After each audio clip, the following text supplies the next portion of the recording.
अच्छा शिवालिक की नदी गौज बनाती है तो मना कर दीजिए, क्योंकि शिवालिक के बाद तो मैदान है, क्या कर गौज आया समझ में। तो प्लीज ऐसी गलती नहीं कीजिए, बहुत इजी लॉजिक है, आप जानते हैं, बस आप आंसर उसको सजेस्ट नहीं करें। तो हमेशा याद रखिएगा, ग्रेटर की भी बनाएगी, मिडिल की भी बनाएगी, बस शिवालिक की नहीं बनाएगी, और क्या आया समझ में। गुड, चलिए नेक्स्ट। हाँ, वो अंडमान निकोबार की कहानी को थोड़ा सा मैं देखूँ क्या लिखा था भाई, अच्छा एक बार दिखा दीजिए ताकि मैं आगे बढ़ा सकूँ। ठीक है, तो आपने ये देखा कि किस तरीके से हमने इस चीज़ को समझा, ये हिमालय का कॉन्टिन्यूअस पार्ट है, पानी में घिरा है, इसलिए क्या बन गया, ये आइलैंड बना है। ठीक है, इसका मतलब ये प्लेट टेक्टोनिक का एरिया है, इसका मतलब ये क्या है, प्लेट टेक्टोनिक का एरिया है। ठीक है, अच्छा दूसरी बात क्या है कि इसी बंगाल की खाड़ी में जो पानी है, जो बेंगोल का जो पानी है, उसी से कौन बना है, अंडमान सी बना है। अंडमान सी इस तरफ ये इधर अंडमान सी और इधर क्या है, एकदम इधर। ठीक, आगे लिखिए, आगे लिखिए, it is a plate tectonic belt, लिखते चलिए, it is plate tectonic belt, it is plate tectonic belt, it is plate tectonic belt, it is plate tectonic belt. Plate ऐसा बेल्ट है, प्लेट टेक्टोनिक बेल्ट है। ठीक है, देखिए अगर पूछेगा कौन सा प्लेट टेक्टोनिक बेल्ट, तो कौन सा मार्जिन है, कौन सा मार्जिन है ये, कॉन्वर्जेंट, आमने सामने सिंपल बोलिए सर कॉन्वर्जेंट है, आइएगा समझ में। इसका मतलब यहाँ कॉन्वर्जेंट मार्जिन का एरिया है, सेंसिटिव है, तो क्या वोल्केनो मिलेगा, क्योंकि मैंने कहा ना प्लेट टेक्टोनिक में वोल्केनो होता है, और भारत का ओनली वन एक्टिव वोल्केनो बैरन आइलैंड, वो कहाँ है, ये है आगे आपको समझ में। इसका मतलब है टेक्टोनिक है, इसलिए यहाँ पर क्या मिला है, एक्टिव वोल्केनो मिला। लिखे, पॉइंट बना के लिखिएगा, only one active volcano of India, only one active volcano of India, only one active volcano of India, only one active volcano of India, only one active volcano of India is barren island, is barren island, B-A-R-R-E-N, is barren island, is barren island, is barren island, situated on anybody, Andaman Nicobar, तो wait धैर्य धैर्य धैर्य बात, अंडमान निकोबार को जानते ही, पर अंडमान निकोबार में भी कहाँ, मिडिल अंडमान, किसमें, लिखिए सिचुएटेड ऑन मिडिल अंडमान, वो तो आपको पता ही अंडमान निकोबार, पर सिचुएटेड ऑन मिडिल अंडमान, तो याद रखिएगा ये किस पर सिचुएटेड है, मिडिल अंडमान पर सिचुएटेड है।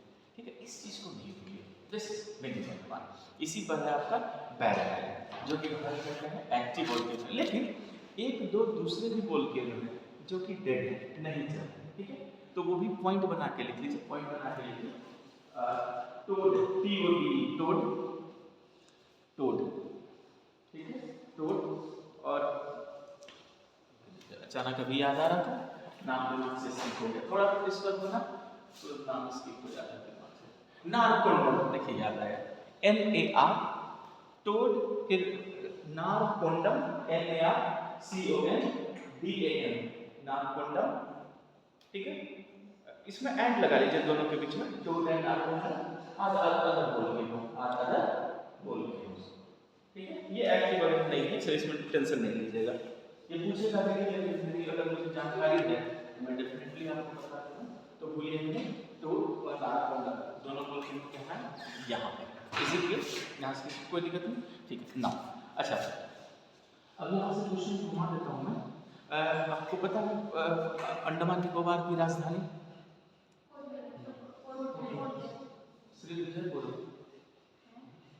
जरा नेट पर इंटर कीजिए तो, कैपिटल ऑफ अंडमान निकोबार,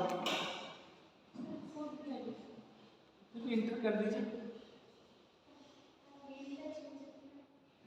तो थोड़ा तेज बोलोगे तब तो मैं सुनूंगा, क्या बोलोगे, क्या बोलोगे, हाँ तभी तो बोला हूँ श्रीविजयपुरम, क्या निकला श्रीविजयपुरम, तो काहे का पोर्ट प्लेयर, समझ में आ रहा, लिखिए, इसलिए बोला नेट पर इंटर कीजिए जी, इसी और देखिए तो कितनी अच्छी बात होती है पेज में खड़ा लिखेंगे हम लोग सर। हाँ श्री विजयपुरम, श्री विजयपुरम, श्री विजयपुरम याद रखिएगा। अब क्या है विजयपुरम, वी बच्चे V for Vijay. Shri Vijayapuram is the capital situated on South Andaman, situated on South Andaman, situated on South Andaman, situated on South Andaman। तो इसका मतलब है, और देखिए कितनी अच्छी बात है, इसमें भी छापा है श्री विजयपुरम, इसलिए नो कोड दे। अब क्या बोलेंगे श्री विजयपुरम, इसलिए मैंने कहा कि इस चीज को फॉर्म कर दीजिए, ठीक है। चलिए आप लोगों ने काला पानी का नाम सुना होगा, हाँ। सेलुलर जेल, हाँ। वो भी यहीं पर है, कहाँ पोर्ट ब्लेयर में। लिखिए, सॉरी श्री विजयपुरम लिखिए,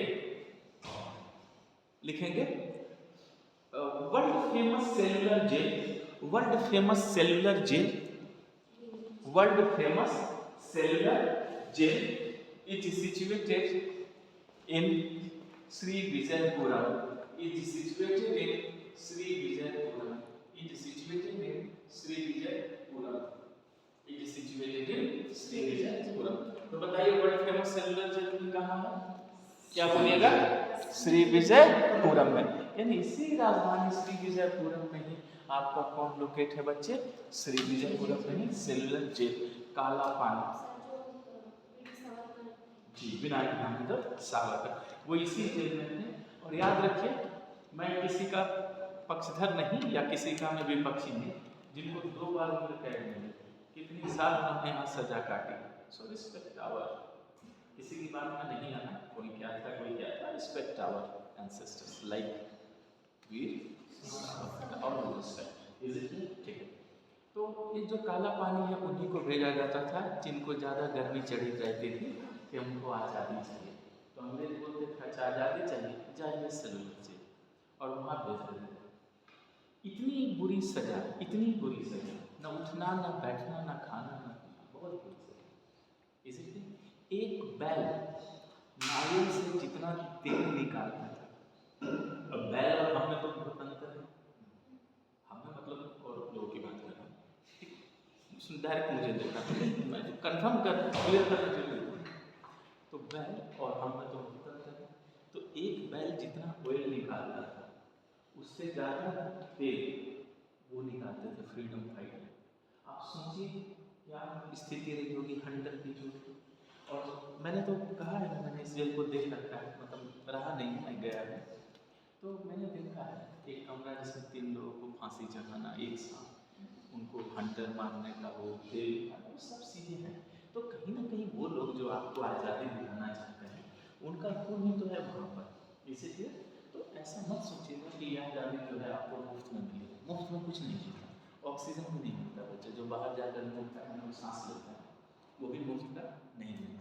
वरना अगर आपको लगता है सर वो तो मुफ्त है, कमरे में भी ले रहे हैं, तो कोरोना के बाद देख रहे थे ना ऑक्सीजन सिलेंडर के लिए सब मारामारी हो रही थी, तो नेचर बता दिया है कि नेचर में आपको कोई चीज़ मुफ्त में नहीं है, इस चीज़ को समझना है। तो दैट्स सेलुलर जेल काला, इसीलिए चलो याद कर समझिए। अब फिर लिखिएगा middle Andaman is biggest in Andaman, middle Andaman is the biggest in Andaman, middle Andaman is the biggest in Andaman, middle Andaman is the biggest in Andaman. तो अंडमान में सबसे बड़ा कौन है, क्या बोलिए middle Andaman, and great Nicobar is biggest in Great Nicobar, and Great Nicobar is biggest in Nicobar, and Great Nicobar is biggest in Nicobar।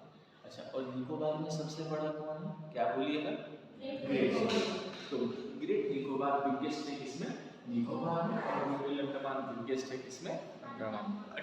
पहले ये चीज मैंने आपको एकदम क्लियर कर दिया, ठीक है। उसके बाद लिखिएगा the highest peak of Andaman Nicobar is, the highest peak of Andaman Nicobar is, the highest peak of Andaman Nicobar is Saddle Peak, is Saddle Peak, is Saddle Peak, Saddle S A double D L E saddle, SADDLE saddle pig. ऊंचाई देखिए तो 746 है या 742 या 7 क्या है saddle pig की height देखिए नॉर्थ अंडमान सबसे ऊपर जाइए नॉर्थ अंडमान में देखिए दिख रहा है इस सैडल पिग क्या निकला है 746,732 उसमें नहीं दिया सैडल पिग हाइट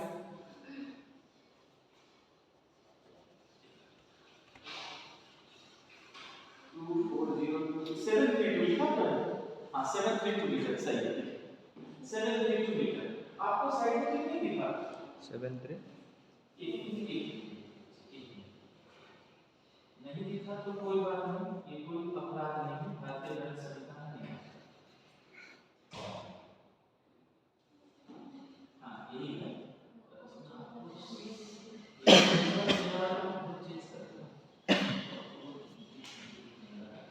कोई बात नहीं ठीक है लिख लिया आप लोगों ने हाईएस्ट लिखिए side 732 metre situated on north Andaman पर देखिएगा किसमें सिचुएटेड बताया है अभी देखा आपने क्या देखिए किसमें सिचुएटेड बताया क्या नॉर्थ अंडमान बताया है चेंज देखिए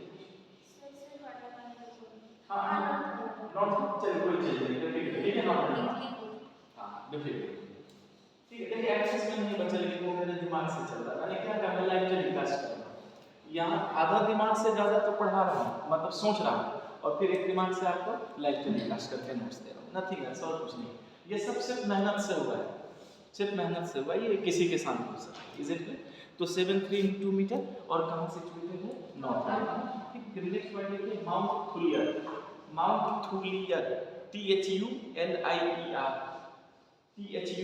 THULIER mount Thuillier is the highest peak of Nicobar. Mount Thuliyar is the highest peak of Nicobar. Mount Thuliyar is the highest peak of Nicobar. ये ऑक्सफोर्ड है ना? इसमें माउंट थुलियर दिख रहा है आपको?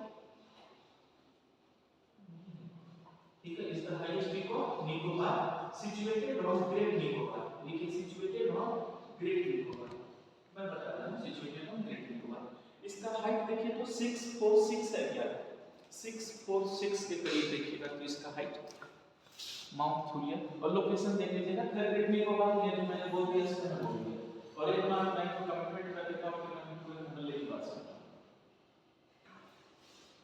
642 वाह 642 लिखिए होता है कभी 642 मीटर तो इसकी हाइट कितनी है 642 और कहां पर है ग्रेट निकोबार तो सुन लीजिए अगर अंडमान निकोबार की पूछेगा तो सैडल पिग सिर्फ अंडमान की पूछेगा तो सैडल पिग और सिर्फ निकोबार की पूछेगा तो माउंट थुलियर ठीक है थुलियर यानी 642 metre is it clear everyone ठीक है नाउ अब इससे फिर बाहर निकलिए अब कुछ खास बातें मैं बता देता हूं बच्चे आप लोग मगरमच्छ समझते हैं एलिगेटर या क्रोकोडाइल क्या बोलते हैं उसको मगरमच्छ को क्रोकोडाइल बोलते हैं अच्छा अगर सोच समझ के बताइएगा मगरमच्छ कैसे पानी में मिलता है फ्रेश वाटर या सैलाइन वाटर नदी तालाब झील फ्रेश वाटर इसमें मिलता है फ्रेश वाटर समुद्र में कब मिलता है सैलाइन वाटर में क्रोकोडाइल नहीं मिलता लेकिन यूपीएससी में क्वेश्चन आया है कि कहां पर सैलाइन वाटर का मगरमच्छ क्रोकोडाइल पाया जाता है क्या बोलिएगा अंडमान निकोबार सोचिए अंडमान निकोबार में कौन सा मगरमच्छ है सैलाइन वाटर सोचो फ्रेश वाटर वाला इतना खतरनाक है तो ये कितना होगा नमक में जी रहा है मिट्टी कीचड़ में मिक्स होकर बैठा रहता है बड़ी बड़ी आंखें से देखती है और देखता है कोई आएगा मुंह टेढ़ा करके फोटो लेगा लिखिए लिखेंगे saline water crocodile is found here saline water crocodile is found here तो प्लीज सभी बच्चे याद रखिएगा यहाँ पर कैसा मगरमच्छ मिलता है सैलाइन वाटर अंडमान निकोबार में मिलता है आपको खारे पानी का मगरमच्छ सोचो कितना डेंजरस होगा अगर पकड़ लिया खींच के ले जाएगा झील के उस पार चलिए यहाँ तक सबको समझ में आया? तो प्लीज भूलिएगा नहीं, सेलाइन वाटर क्रोकोडाइल कहाँ पर मिलता है आपका? इसी अंडमान निकोबार आइलैंड। यहाँ तक तो एकदम क्लियर हो गया। प्लीज उड़ीसा में केंद्रापड़ा डिस्ट्रिक्ट में मिलता है। पाला गया सर वो फ्रेश वाटर भीतर करेगा तो फ्रेश वाटर तो आर्टिफिशियल है। यहाँ से लाइन वाटर नेचुरली अंडमान यहाँ तो भीतर तरीका में मिल रहा है ना केरला डिस्ट्रिक्ट। यहाँ तो क्या है, यहाँ तो समुद्र में ही बहता हुआ नेचुरली जी रहा है। Is it clear? सोचने भी लगे आप?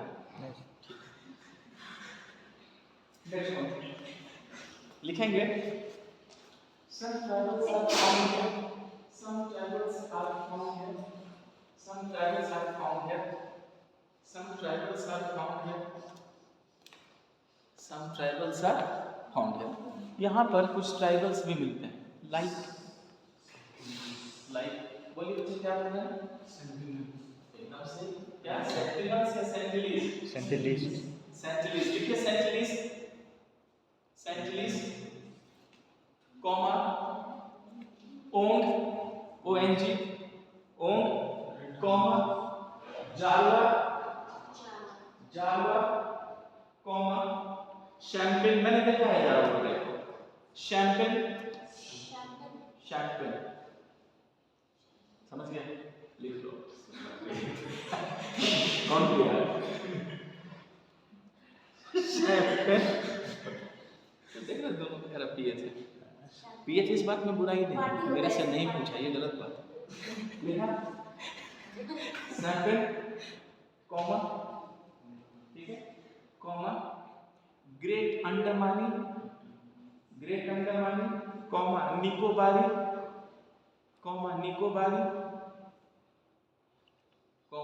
जारवा जो है अभी भी उसी फेज में रहते हैं, नेकेड वो आदि मानव वाले फेज में रहते हैं। जब मैं वहां पे था तो पता चला एक टूरिस्ट की बच्ची को ये लेकर भाग गए थे जंगल। जब सोचने की बात है, जब सरकार आपको मना करेगी सेंसिटिव मत जाइए, क्या जरूरत है? हस्बैंड वाइफ को भी सोचना चाहिए कि जब सेंसिटिव एरिया है क्यों घूमने जा रहे हो। उस पर से भी छोटी बच्ची को लेकर बता दे क्या हुआ। उसके बाद वो पुलिस की वर्दी का रंग पहचानते हैं, इसलिए कि वो लोग उनको बिस्किट और वो सब देते हैं खाने में, तो उनको टेस्ट अच्छा लगता है, तो लोग सिर्फ उस रंग से पहचानते हैं कि दोस्त हैं वो खाने को देते। बाकी कोई जगह तो मान ही देगा ना, उस समय में कैसे आप बच जाएंगे? ये वाला वो सब रखते हैं, बहुत डेंजरस है, वो बहुत डेंजरस है। तब वो रेस्क्यू ऑपरेशन चलाया गया, फोर्स वही गई डिसआर्म होकर, कुछ नहीं सिर्फ कपड़ा, कुछ नहीं कोई हथियार नहीं, पूरा डिसआर्म होकर फोर्स गई।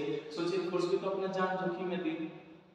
3 दिन बाद बच्चे को रेस्क्यू किया, 3 दिन बाद बच्ची भी ऐसे चीज निकल गई, तुरंत उसको मार को दिया गया। और वो भी बच्ची तो सोचिए वो मदर मिल्क वो जिंदा वाली बच्ची, सोचिए दूध मुखी बच्ची। अब तो सोचो 3 दिन वो टिकी भी रही। आप ये भी तो सोचो बच्ची भी 3 दिन टिकी रही विदाउट मदर और विदाउट फीड। आप ये भी तो सोचिए। और ट्राइब्स को अब बच्ची अलग लगी, ट्राइब्स का जो कलर कॉम्प्लेक्शन है बच्ची का कलर कॉम्प्लेक्शन अलग था, उनको स्ट्रेंज लगी, लेकिन भाग गए। तो यही है कि फोर्स जब अगर बना करे तो फोर्स की भी मजबूरी समझिए। क्यों? जो सब अब बस से जा रहे हैं, फोर्स ड्राइवर कह रहा है कि ऐसे हाथ नहीं हिलाइएगा, बात पब्लिक मानता क्या है, हाथ हिला देना ऐसे देखते टाटा बाय बाय करने का तीर मार देगा, हो जाएगा अच्छे से टाटा बाय। लोग मानते तो नहीं, सरकार कहती है 10 घंटे लगेंगे मत कीजिए, वो तो सर 20 मान लीजिए फिर हम तो करेंगे, तो सरकार क्या करेगी? देखिए 20 घंटे लोग नहीं मानते ना, गलती करते। देखिए अगर कहीं का भी फोर्स हो, मान लीजिए अगर यहीं का कोई सिपाही हो, अगर आपसे बोलो उस एरिया में मत जाओ, ठीक है मत जाओ, उस पर उसके मुंह क्यों लगो भाई, तो अपनी ड्यूटी कर रहा है ना, जरूरी बात होगा उसने मना किया। अब आपके साथ कुछ मिसहैपनिंग हो जाएगा, फिर किसको गाली दीजिएगा? फोर्स को। आखिर बच्ची को लेके चले गए तो जिम्मेदारी फोर्स नहीं पाएगी कि आप लोग कर क्या रहे थे, आप लोग ड्यूटी नहीं कर रहे थे, चले कैसे गए टूरिस्ट अंदर, आप लोग रोके नहीं। तो आप सोचिए एक तो बच्ची गई, ऊपर से कितने का आप सस्पेंड करा दी, कितनी की नौकरी खा रहे हो आप लोग, फोर्स क्या कर लेगी? जब आपको अकल नहीं है सेंसिटिव एरिया में नहीं जाने का, समझिए आपकी भी तो नैतिक जिम्मेदारी है, लेकिन मानते हैं हम तो मानते हैं, सुट्टा मार देंगे चल जाएंगे, फिक्र को धुएं में उड़ाते चला गया, चाहिए थे। चलिए यहाँ तक तो क्लियर हो गया। ओके, सब डाल लीजिए यहाँ पर। हाँ फिर लिखिएगा एग्रीकल्चर, मतलब अच्छा एग्रीकल्चर का पॉइंट बना के लिखिए एग्रीकल्चर, फिर लिखिए पॉपुलेटेड, एग्रीकल्चर फिर लिखिए पॉपुलेटेड। जानते हैं 40% यहाँ पे किसी से आए हैं पूरा बंगाल है, सब बांग्लादेशी लोग जो हैं उनको पसंद है, तो सब बांग्लादेशी साफ नजर आ जाता है, साउथ इंडियन, बांग्लादेशी और नॉर्थ इंडियन लोग भी वहाँ पर हैं, तो एकदम साफ पकड़ जाता है, ये बांग्लादेश, बंगाली, ये साउथ इंडियन, ये नॉर्थ इंडियन, एकदम साफ पकड़ जाता है। क्लियर है? चलिए ये लिख लीजिए। ठीक, अब मैं क्या कर रहा हूँ कि बोर्ड पर एक ग्राफ बना रहा हूँ, उस ग्राफ को ऐसे चीज बना लीजिएगा, आपको एटलस ही बना के दे दे रहा हूँ और उस ग्राफ से मैक्सिमम क्वेश्चन आपको लग जाएंगे। It is clear? सबसे पहले जो मैं आप लोगों से क्वेश्चन पूछूंगा सोच समझ के बताइएगा। 10 डिग्री चैनल का नाम सुना? 10 डिग्री चैनल किसको किससे अलग करता है? Little Andaman and car Nicobar. Duncan pass भी सुना है क्या? हाँ 60 हाँ बोलिए। देखिए अरे गलत है तो मैं सही कर देता हूँ। 6 डिग्री 6 डिग्री चैनल, उसी को डंकन पास कहते हैं। साउथ लिटिल अंडमान और साउथ अंडमान, ठीक, गलत नहीं बोला। ठीक है, अब देखिए यहाँ पर कुछ बनाते हैं, उसको समझिए लगे। सबसे पहले देखिए मैंने क्या लिखा है? अंडमान। फिर यहाँ क्या लिखा है? निकोबार। देखिए कैसे चीजों को मैं बना करके अभी आपको दे देता हूँ। आप लोग जरा मुझे बताएंगे ग्रैंड चैनल का नाम सुना है? ग्रैंड चैनल बताइए क्या है? ये ग्रेट निकोबार और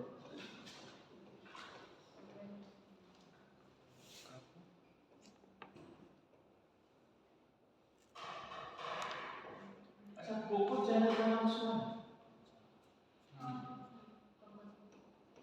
कोको चैनल सुना सा लगता है, कोई बात नहीं।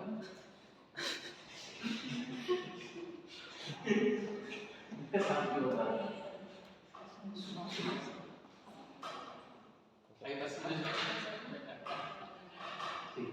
देखिए सबसे पहले ध्यान से सुनिए, एक विदेश है म्यांमार, पूछेगा म्यांमार को भारत से कौन अलग करता है, क्या बोलिएगा?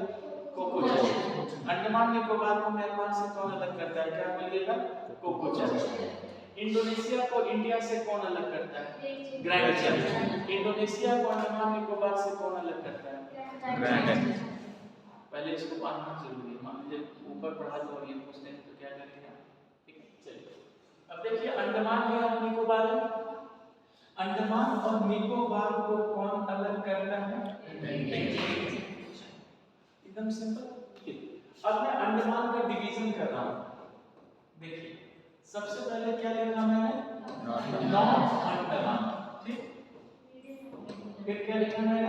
मिडिल अंडमान, ठीक है, फिर मैंने क्या लिखा? साउथ अंडमान, फिर देखिए मैंने क्या लिखा? लिटिल अंडमान। इसका मतलब मैंने अंडमान के पहले तो कैटेगराइजेशन बना दिया, north Andaman, middle Andaman, south Andaman और लिटिल अंडमान, कोई दिक्कत नहीं, ठीक। सेकंड फिर कहां बताया था आपको? नॉर्थ अंडमान में, ठीक। बिगेस्ट किसको बताया था मैंने? मिडिल अंडमान को। बैरन आइलैंड भी कहां बताया था मैंने? मिडिल अंडमान, ठीक है। जो साउथ अंडमान है उसी में क्या था? श्री विजय होगा, आप लोग पूरा लिखिएगा, श्री विजय होगा, और यहीं पर क्या था? सेलुलर जेल, यहीं पर क्या था? Cellular jail. अब देखिए साउथ अंडमान और लिटिल अंडमान है, इनके बीच साउथ अंडमान और लिटिल अंडमान को कौन अलग करता है? कौन अलग करता है? कोई दिक्कत नहीं, ठीक। अब देखिए जब निकोबार में आ गया तो सबसे पहले देखिए क्या लिखा मैंने? निकोबार। तो 10 डिग्री चैनल किससे अलग करता है? लिटिल अंडमान और निकोबार को, लेकिन ये भी कह सकते हैं लिटिल अंडमान और कार निकोबार। देखिए दो तरफ क्वेश्चन, कार निकोबार, फिर देखिए क्या लिखा मैंने? नाम कोबरी, नाम कोबरी के बाद क्या लिखा मैंने? लिटिल निकोबार। फिर निकोबार के बाद फिर क्या लिखा मैंने? ग्रेट निकोबार। तो बताइए ग्रेट निकोबार और इंडोनेशिया को कौन अलग करता है? Grand channel. म्यांमार और नॉर्थ अंडमान को कौन अलग करता है? Coco channel. ठीक है ना? पूरा ग्राफ दिखा है। अच्छा, अब ग्रेट निकोबार में ही मैंने बताया था ना, ग्रेट निकोबार क्या है? बिगेस्ट है, ठीक है। दूसरा इसी में कौन है? माउंट थुलिया है, और इसी में कौन है? इंदिरा पॉइंट। इसी में क्या है? इंदिरा पॉइंट। तो देखिए किस तरीके से पूरा ग्राफ तैयार हो गया। आप एटलस नहीं भी देखते हैं, इसको देखेंगे सब दिमाग में बैठ जाएगा। छाप दीजिए। ऐसा में इससे पहले आपको सब समझा करके मैंने कहा कि ग्राफिंग करके आप ये सारा देखते हैं।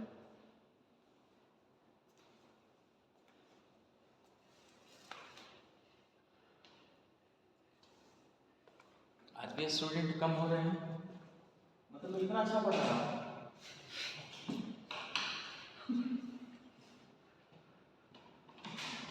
ये लोग सब वक्त का अहमियत नहीं दे रहे हैं, बस और कोई बात नहीं। सर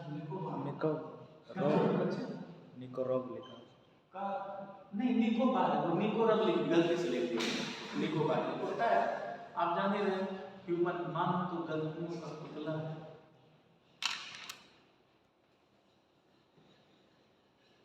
ऐसे भी आप बड़े भाई छोटा भाई समझते हैं आपको।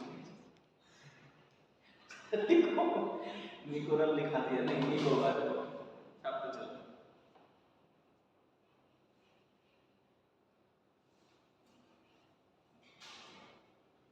दिमाग में छपना चाहिए सारा, और ये एक बार देखेंगे तो अपने आप दिमाग में बैठता चला जाएगा।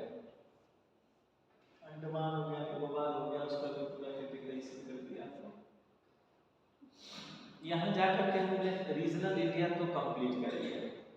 मतलब सोचिए, जो मैं आपको फिजिकल डिवीजन पढ़ा रहा था, पहले पूरा हिमालय कंप्लीट करा कर दिया, पूरा ग्रेट प्लेन पढ़ाया, पेनिनसुलर प्लेटू पढ़ाया, कोस्टल प्लेन्स पढ़ाया, अंडमान निकोबार। जानते हैं ज्योग्राफी का 75% क्वेश्चन यहीं से आता है, प्री कमेंट्स का, इसीलिए इसको तो जबरदस्त पढ़ा दिया आपको। बस आपको रिवीजन प्रैक्टिस जितना मेहनत करेंगे उतना ही आप इम्प्रूव होंगे। और यकीन मानिए बच्चे, आपके पास इतनी अच्छी जानकारी, इतने अच्छे कॉन्सेप्ट है, कोई भी आपको नहीं देगा सर। बस खुद पर विश्वास करना होगा पहले। विश्वास जानते हैं बहुत बड़ी बात है। स्वामी विवेकानंद का तो नाम सुना होगा आप लोगों ने, इसी पुण्य भूमि के हैं तो समझ सकते हैं, आपके पूर्वज ही हैं वो। स्वामी विवेकानंद का मन में कौन सा क्वेश्चन था? क्या आपने भगवान को देखा? यही था ना।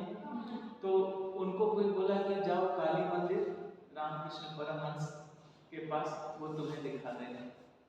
तो उनका नाम तो नरेंद्र था, तो नरेंद्र चले गए रामकृष्ण परमहंस के पास, बोले कि समाज में आपका बहुत नाम है, लोगों ने मुझे भेजा है आपके पास। पूछे क्या क्या बोले, मैं बताता हूँ। को ग्रैंड चैनल बिगेस्ट थुलिया, थुलिया और इंदिरा पॉइंट। थुलिया पता है आपको, इसी में है, फिर इंदिरा पॉइंट मैंने लिखवा भी दिया है। अगर आप इसमें कुछ छोड़ भी रहे हैं तो हैंड नोट्स में आप लिख, ये तो मैं इसलिए लिखवा देता हूँ कि चलिए एक सामने रहेगा चीज, तो रिवीजन में आपको आसानी होगी।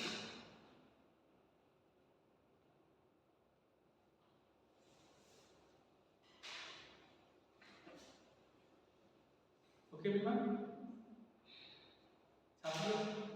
कहा हाँ दिमाग छोड़ना चाहिए।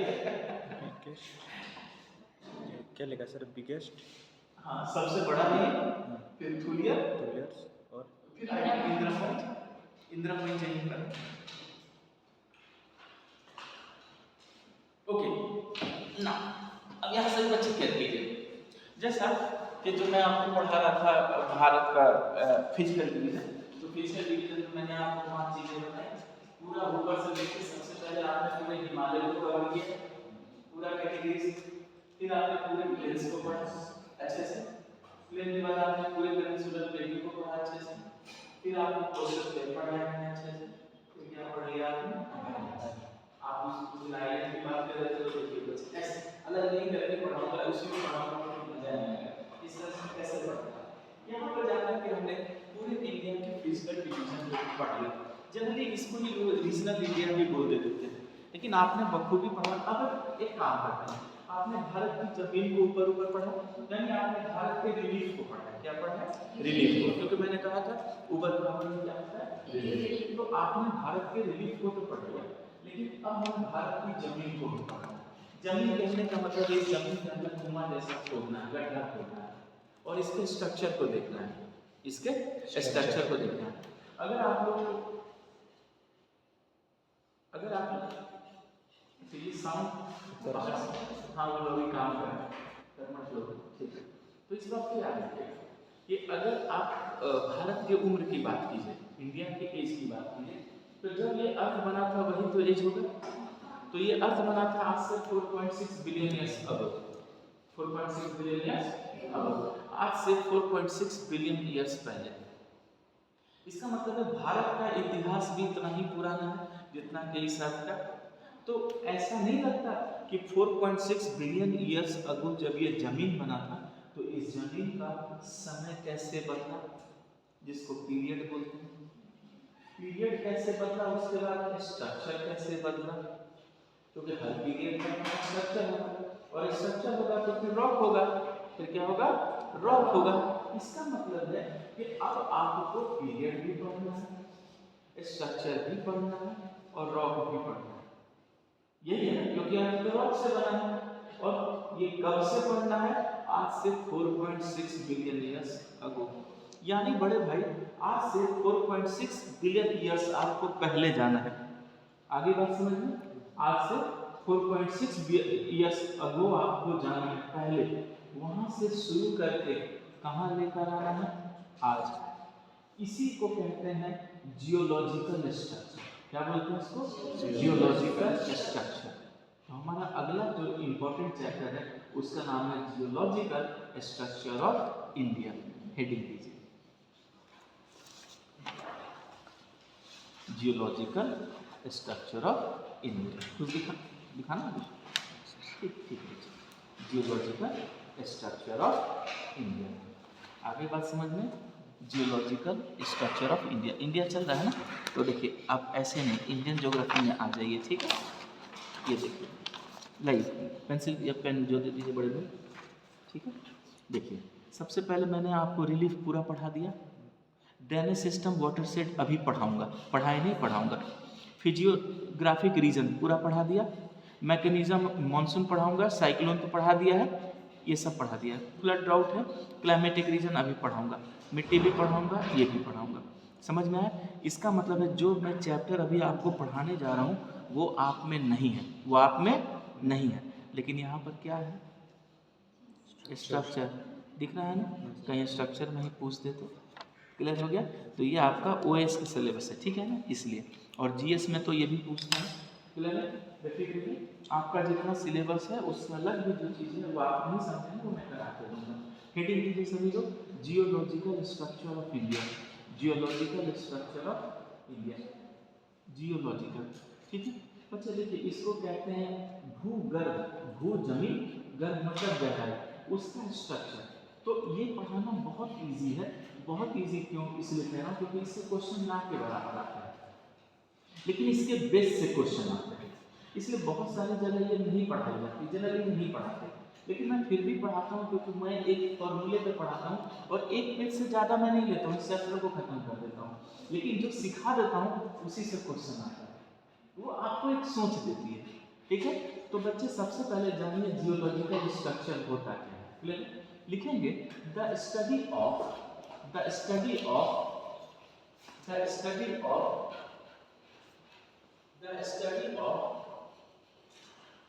rock structure, the study of rock structure, the study of rock structure and mineral structure आप भूल गए रॉक होगा तो मिनरल भी होगा। Rock structure and mineral structure during the period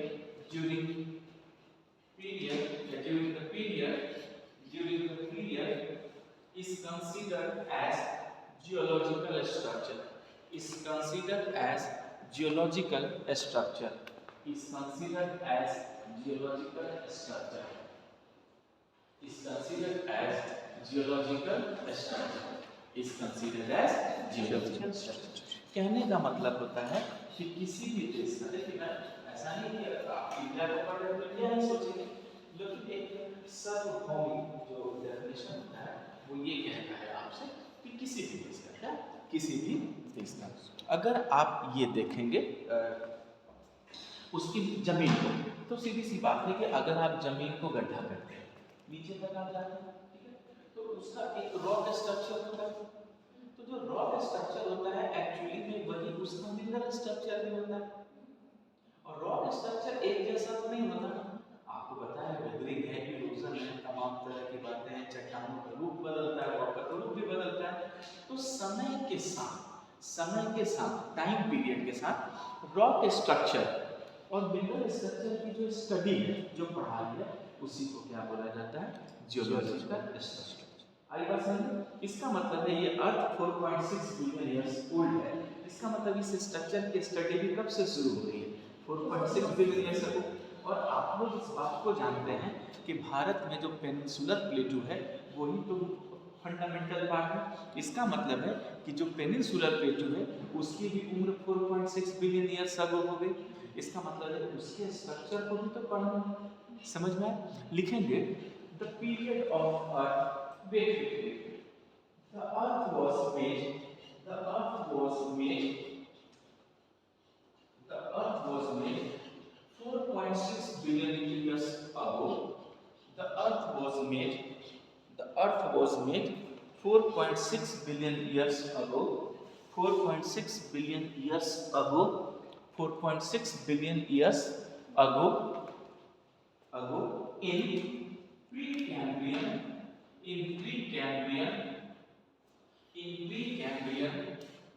और आर्कियन और धारवार पीरियड, प्रीकैम्ब्रियन और आर्कियन और धारवार पीरियड, और धारवार पीरियड, क्लियर है? धारवार पीरियड। फिर लिखेंगे it is made by the most ancient, igneous granite, it is made by the most ancient igneous granite and metamorphic rock. It's made by the most ancient igneous granite and metamorphic rock. The most ancient igneous granite and metamorphic rock. यानी most ancient igneous granite और किससे बना है? Metamorphic rock से बना है। ये तो आप लोग ऑलरेडी जानते हैं, ये igneous granite और मेटामॉर्फिक रॉक से बना है। इसका मतलब है कि जो साउथ इंडियन प्लेटू है वो भी किसी रॉक से बना है। तो जियोलॉजिकल स्ट्रक्चर किस पीरियड से शुरू होगा? प्रीकैम्ब्रियन, आर्कियन और धारवार। इसका मतलब है जियोलॉजिकल स्ट्रक्चर जो स्टार्ट होगी वो इसी प्रीकैम्ब्रियन पीरियड से क्या होगी? बैठ गया सबके दिमाग में? लिखेंगे peninsular प्लेटू is the fundamental part of India. Peninsular Plateau is the fundamental part of India. Peninsular Plateau is the fundamental part of India, which made in that period, which made in that period, which made in that period, which made in that period. आपने ये भी देखा कि जो वो है वो fundamental part है, क्या है वैसे? फंडामेंटल पार्ट, इसलिए वो भी उसी पीरियड में बना, ठीक है? तो अब मैं आपको जब जियोलॉजिकल स्ट्रक्चर बताऊंगा बच्चे, तो उसमें आपको कुछ ट्रिक सिखाऊंगा।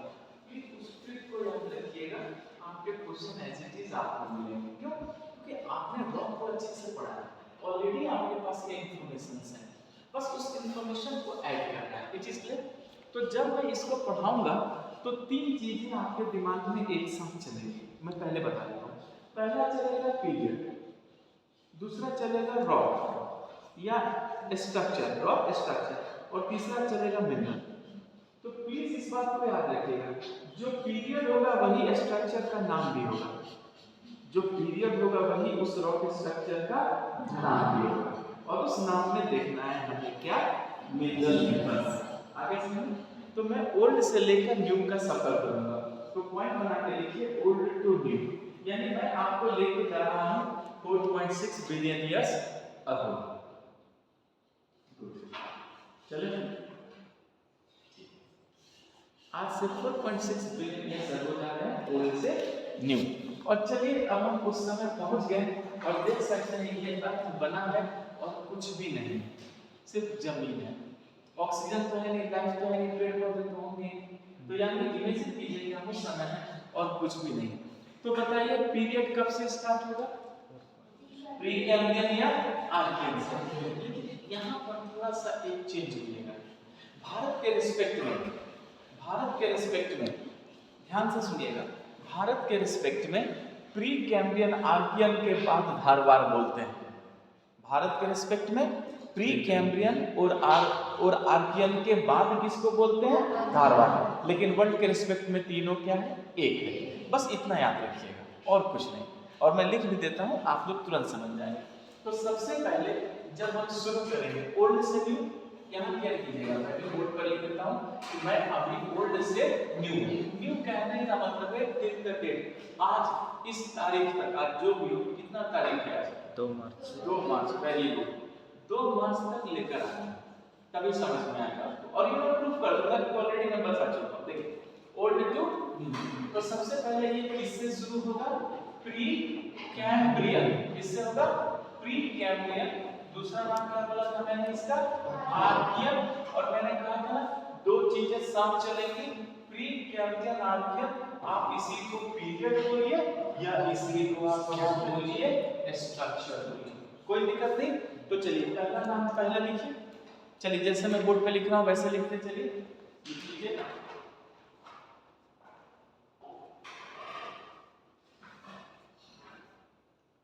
प्री कैम्ब्रियन और आर्कियन, पीरियड और स्ट्रक्चर, यानी प्री कैम्ब्रियन और आर्कियन ही, आप चाहे उसको पीरियड बोल दीजिए या उसी को आप क्या बोल दीजिएगा, स्ट्रक्चर भी बोल दीजिएगा, कोई दिक्कत नहीं है। यानी पीरियड में बोलूं तो ये अंडरस्टूड है कि स्ट्रक्चर भी साथ है, स्ट्रक्चर बोलूं तो ये अंडरस्टूड है कि पीरियड भी क्या है उसके साथ है। ये दोनों चीजें साथ चलेंगी, अलग नहीं रहेंगी, प्लीज इसको याद रखिएगा। अब इसके बाद जब वक्त आगे बढ़ा, वक्त क्या हो रहा है, आगे बढ़ रहा है, तब कौन सा पीरियड आया, धारवार। तो मैंने आपको क्या सिखाया है कि प्री कैम्ब्रियन आर्कियन ही धारवार है, लेकिन इंडिया के रिस्पेक्ट में प्री कैम्ब्रियन के बाद क्या बोल देते हैं, धारवार। समझना, दोनों एक ही है, लेकिन उन्होंने अगर आगे पीछे पूछा तो पहले प्री कैम्ब्रियन बोलिएगा और फिर क्या बोलिएगा, धारवार, नहीं तो जनरली वो धारवार ही बोलिएगा। समझ में आ रहा है। तो इसके बाद कौन सा पीरियड आया, धारवार पीरियड ऑफ स्ट्रक्चर। तो नेक्स्ट लिखिए, नेक्स्ट पॉइंट पॉइंट जैसा बना लीजिए, मतलब आप आगे बढ़ रहे हैं तो नेक्स्ट पॉइंट बना लीजिए, लिखिए धारवार पीरियड ऑफ स्ट्रक्चर। देखिए जैसे आपने प्री कैम्ब्रियन और आपने पॉइंट के रूप में लिखा, उसी तरह नेक्स्ट पॉइंट के रूप में आप क्या लिखिएगा, नहीं ये गलत नहीं है, ये भी सही है, यहाँ पर क्या है, हायरार्की बन रही है, तो इधर हायरार्की बन रही है और यहाँ पॉइंट कैसे लिखेंगे, क्या लिखेंगे, चलिए लिखा आपने धारवार पीरियड ऑफ स्ट्रक्चर। तो समझिए कि सबसे पहले कौन आएगा, प्री कैम्ब्रियन, पहले कौन आया, प्री कैम्ब्रियन और आर्कियन, इसके बाद कौन आया, धारवार। लेकिन ये इंडिया के रिस्पेक्ट में, वर्ल्ड में दोनों क्या है, एक है। अब धारवार पीरियड और स्ट्रक्चर के अंदर लिखिए it is made by the most ancient igneous granite rock. देखिए ये सब बातें हैं, लिखते चलिए, it is made by the most ancient igneous granite rock, it is made by the most ancient igneous granite rock. It is made by the most ancient igneous granite rock. इसका मतलब ये किससे बना है, most ancient igneous granite rocks. It is clear? Most ancient igneous granite rock. तो क्या मैं इसको नीस रॉक भी बोल सकता हूँ, ग्रेनाइट में मेटामॉर्फिक क्या है, नीस लिखेंगे, इसी के अंदर पे लिखिएगा granite and gneiss rock found here, granite and gneiss rock found here, GNISE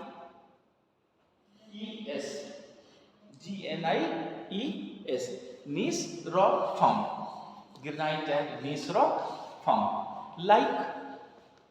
like लिखिएगा, लाइक बंगाल नीस,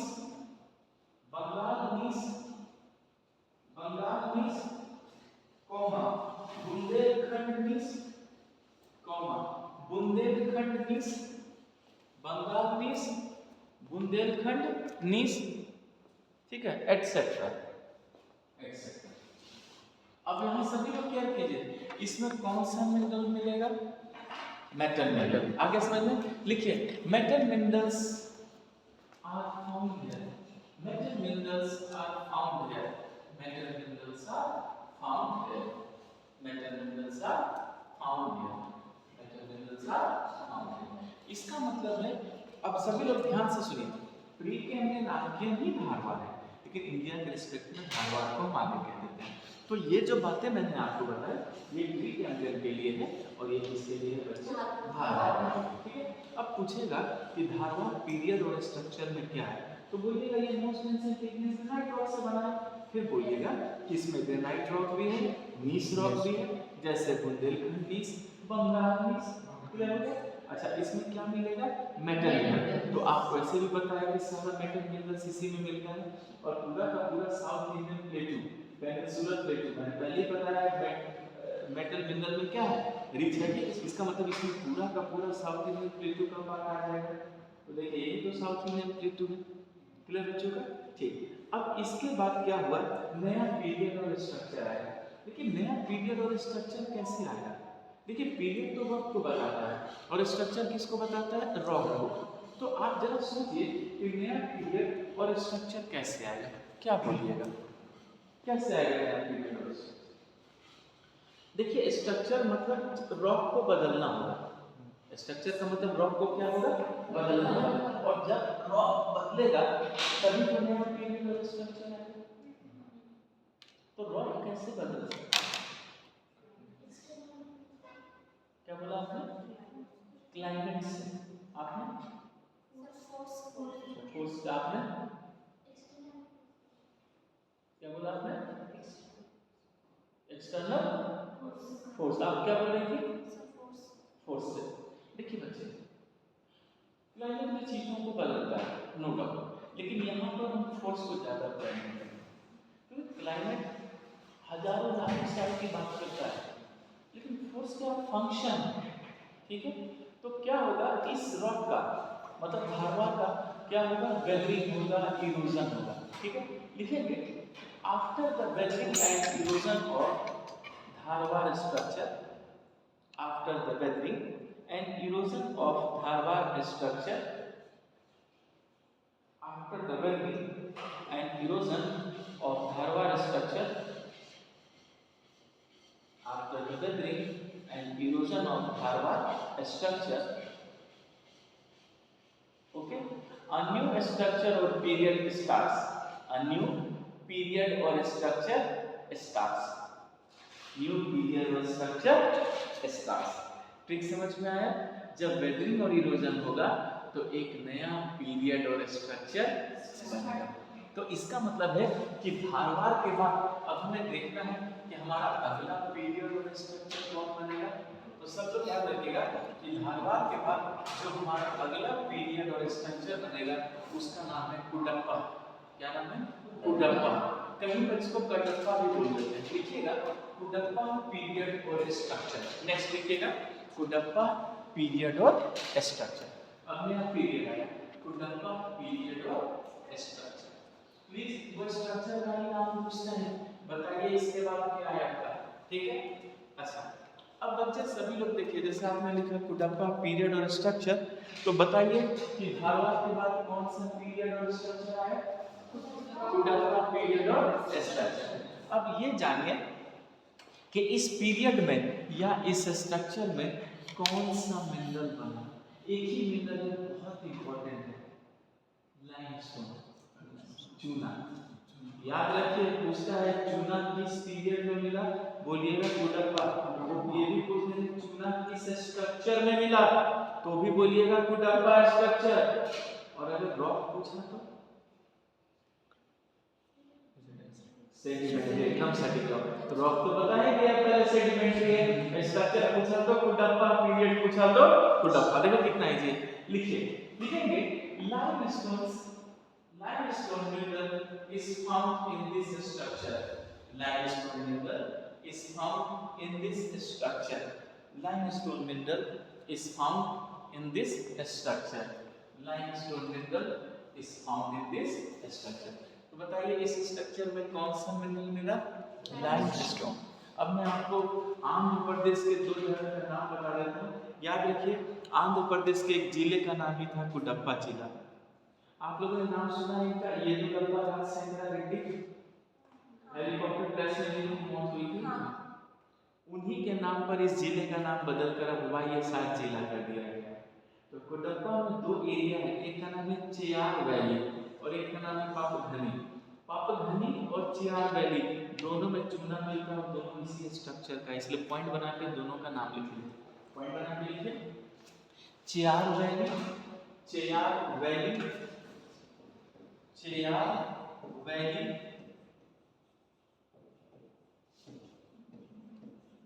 पापघनी, पापघनी, ठीक है, पापघनी ब्रैकेट में लिख लीजिएगा आंध्र प्रदेश। यहाँ पर पूरा जो चूना है वो इसी कुडप्पा पीरियड है, उससे पहले नाम ही आपसे पूछ लें तो आप तुरंत बना दीजिएगा यहाँ कुडप्पा पीरियड स्ट्रक्चर यहाँ पर। हो गया बच्चे? चलिए अब क्या होगा, फिर नया पीरियड आएगा। पीरियड कैसे आएगा? फिर इरोजन हो जाएगा। लिखिएगा after the weathering and erosion of this structure, उसी लाइन को छाप दीजिए, ऊपर लिखे हैं ना, उसी लाइन को छाप दीजिए। After the weathering and erosion a new period structure starts. After the weathering and erosion of this structure a new period और स्ट्रक्चर स्टार्ट्स। मतलब अब आपका, आपने इसका भी वेदरिंग और इरोजन किया, अब इसके बाद क्या होगा, एक नया पीरियड आ गया या क्या कहेंगे, एक नया स्ट्रक्चर आ गया। अब इसके बाद जो स्ट्रक्चर आएगा उसी का नाम है विंध्यन। लिखिए विंध्यन पीरियड और स्ट्रक्चर, विंध्यन पीरियड और स्ट्रक्चर, विंध्यन पीरियड और स्ट्रक्चर। याद रखिए, अगर वो विंध्यन स्ट्रक्चर लिख दे तो ये मत सोचिएगा वो विंध्यन रेंज की बात कर रहे हैं जो सर ने पढ़ाया, नहीं, ये विंध्यन पीरियड है, विंध्यन स्ट्रक्चर है, ठीक है, विंध्यन पीरियड और विंध्यन स्ट्रक्चर। अब देखिए इस पीरियड और स्ट्रक्चर में क्या मिलेगा, लिखेंगे, पॉइंट बना के लिखिएगा, sandstone, sandstone, sandstone, redstone, sandstone, redstone, sandstone, redstone and diamond found in this structure.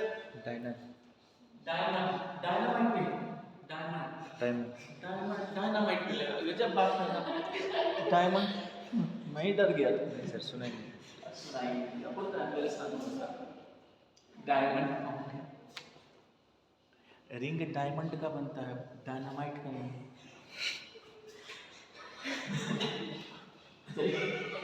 सोचा बता दो। चलिए क्लियर हो गया, तो इस चीज को नहीं भूलिएगा कि यहाँ पर आपको रेडस्टोन, सैंडस्टोन और क्या मिलेगा, इज इट क्लियर? ठीक है। नाउ अब विंध्यन स्ट्रक्चर जब पार हुआ, फिर वो वाला लाइन चिपकाइए भाई, आफ्टर द इरोजन और द पोजीशन ऑफ इरोजन, ठीक, and found in this structure, ठीक, कोई दिक्कत नहीं, वही बात है। चलिए इस लाइन को चिपकाइए, after the weathering and erosion,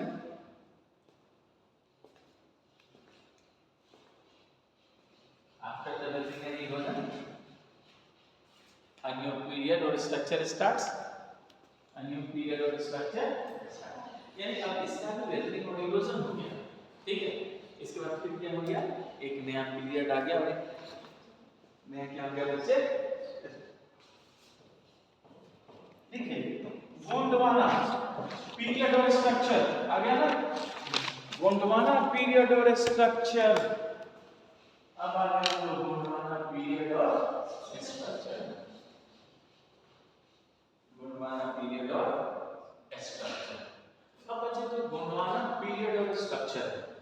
यहाँ पे जान लीजिए कि इस पीरियड और स्ट्रक्चर में कौन सा मिनरल बना था। एनीबॉडी, आप लोग जानते हैं, थोड़ा दिमाग दौड़ाइए। आयरन। फिर गलती कर रही हो, आयरन तो धारवार हो गया ना, मेटल। मेटल का तो बता दिया ना, फिर इतना बड़ा गलती। पता है क्या करता हूँ मैं, खोपड़ी पार को ढंग से मार दूंगा बेंच पर, सर गोल्ड मिलेगा। क्या मिलेगा? गोल्ड। गोल्ड। गोल्ड मेटल या नॉन मेटल? गोल्ड क्या है? तो मेटल है तो धारवार में मिल गया ना, फिर इसमें कैसे मिलेगा? मतलब क्या चाह रहे हैं, कम कर दूं? एक क्वेश्चन है, ध्यान से मेटल बता दिया, धारवार, लोहा, सोना, चांदी, ये सब चीज तो मेटल है। अब सोचिए कि गोंडवाना, अरे इसी में मिलता है कोयला, गोंडवाना कोल। इतनी बड़ी गलती कर रहे हैं आप लोग।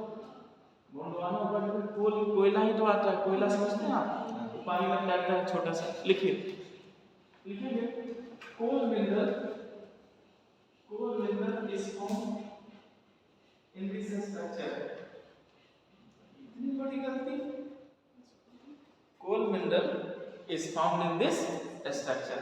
तो याद रखिए, आपसे पूछेगा कि बताइए कोयला किस पीरियड में मिलता है, बना था, क्या बोलिएगा? गोंडवाना। कोयला किस स्ट्रक्चर में मिलता है, क्या बोलिएगा? गोंडवाना। और कोयला किस रॉक में मिलता है, तो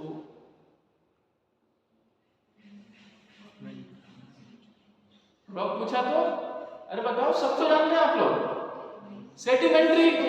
अरे नॉन मेटल है ना कोयला, तो सेडिमेंट्री हो, कितना क्या सोचना होता है कभी कभी।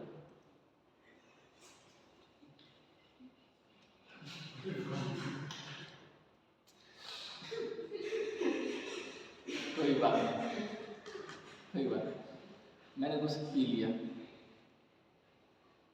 पढ़े लिखो, बात समझा दिया। कोयला क्या है? नॉन मेटल, तो सेडिमेंट्री रॉक में ही तो मिलेगा। तो याद रखिए, रॉक पूछेगा, पीरियड पूछेगा, स्ट्रक्चर बताएगा, बता दीजिएगा आप लोग। अच्छा, एक चीज और बता देता हूँ, भारत का 98% कोयला गोंडवाना है। कितना? 98। लिखिए ब्रैकेट में 98%, 98%, ठीक है। तो भारत का 98% कोयला क्या है? गोंडवाना कोयला ही है, भूलिएगा नहीं, सब गोंडवाना पीरियड और स्ट्रक्चर। चलिए फिर वो लाइन चिपकाइए, फिर वही लाइन, आफ्टर वेदरिंग इरोजन, फिर नया आएगा। देखिए बहुत इजी है बच्चे। देखो ऐसे सोचो, मेटल को हिंदी में क्या बोलती हो, पता है क्या बोलती हो आप? धातु। ध से धाड़वा, ध से धातु। अब तो नहीं भूलोगे, खत्म था, ठीक है। आप और जितने भी नॉन मेटल है वो बोलिए बच्चे सेडिमेंट्री रॉक है, लेकिन यहाँ रॉक नहीं, यहाँ में पीरियड और स्ट्रक्चर पढ़ा है। यही बच्चे यही तो गलती करते हैं ना। और आपको पहले ही तक बहुत इजी वे में मैं बता के ले जा रहा हूँ, आप तुरंत चीजों को समझेंगे। ये नहीं है कि अगर इस तरह से नहीं पढ़ाऊंगा कैसे समझेंगे आप? बड़े भाई क्लियर हो गया? लिखा आपने न्यू स्टार्ट। अब इसके बाद गोंडवाना के बाद नया जो पीरियड आएगा, स्ट्रक्चर आएगा, उसका नाम है क्रीटेशियस। क्रीटेशियस, क्रीटेशियस पीरियड और स्ट्रक्चर। क्रीटेशियस पीरियड और स्ट्रक्चर, क्रीटेशियस पीरियड और स्ट्रक्चर, क्रीटेशियस पीरियड और स्ट्रक्चर। अब क्वेश्चन है कि क्रीटेशियस पीरियड और स्ट्रक्चर में कौन सा मिनरल बना? क्या आप जानते हैं क्रीटेशियस पीरियड में कौन सा मिनरल है? वो स्पेशलाइज्ड है, बॉक्साइट, जिसको आप एल्यूमिनियम बोलते हैं, जिसमें नहीं आजकल खाना बनता है, वो इसी में मिला है। लिखिए क्रीटेशियस पीरियड में bauxite mineral is found, bauxite mineral is found, bauxite mineral is found, bauxite mineral is found. तो प्लीज आप सभी बच्चे याद रखिएगा कि उसमें कौन सा मिनरल मिलेगा, क्या बोलिएगा? बॉक्साइट, भूलिएगा नहीं। और जानते हैं बॉक्साइट का सबसे बड़ा प्रोड्यूसर कौन है? गुड, वर्ल्ड लेवल पे ऑस्ट्रेलिया। कौन है? और एक बात जान लीजिए, ऑस्ट्रेलिया की 90% जमीन क्रीटेशियस है, तो क्या मिलेगा? बॉक्साइट। अब आपने कहा उड़ीसा में बॉक्साइट मिलेगा, तो कौन सा पीरियड और स्ट्रक्चर का है? क्रीटेशियस। क्या बच्चे? क्रीटेशियस। और आपको याद है जब मैं इसका फैक्ट रिव्यू पढ़ा था तो आपने मैट्रिसेस वर्ड यूज किया था इस टर्म फैक्ट्री को सर्किटेसिस पीरियड में जी अब भूल गए ना मुझे याद आ क्लियर आपने वर्ड यूज किया मैट्रिसेस इस टर्म फैक्ट्री और मैंने क्या बोला था इस टर्म भाग में कौन सा मैग्नीशियम निकेल और बॉक्साइट आला दिया इसलिए आप बोलेंगे आप खुद भूल सकते हैं पर मैं नहीं भूलता गुड लेकिन अब सब भूल गया चलिए आगे लिखिए ये हो गया समझ में बॉक्साइट मिलेगा फिर वही लाइन चिपका दीजिए अब देखिए इसके बाद कौन सा पीरियड आता है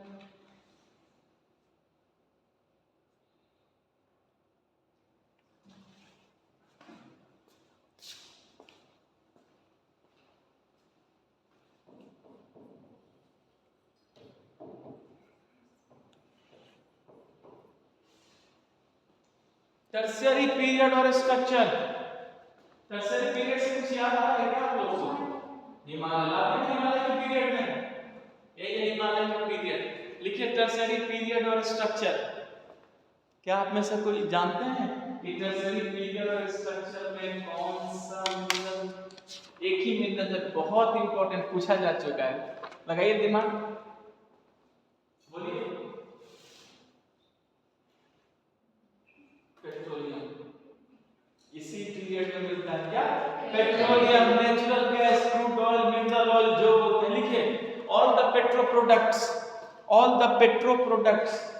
पेट्रो मतलब है ना पेट्रोलियम वाला all the petro products found in this structure तो जितना भी आग लगाने वाली चीजें सब इस पीरियड और स्ट्रक्चर में बना है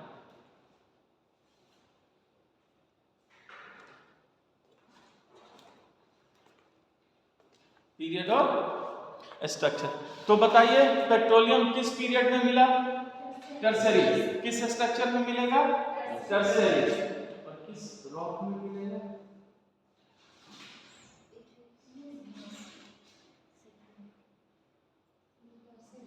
नो तो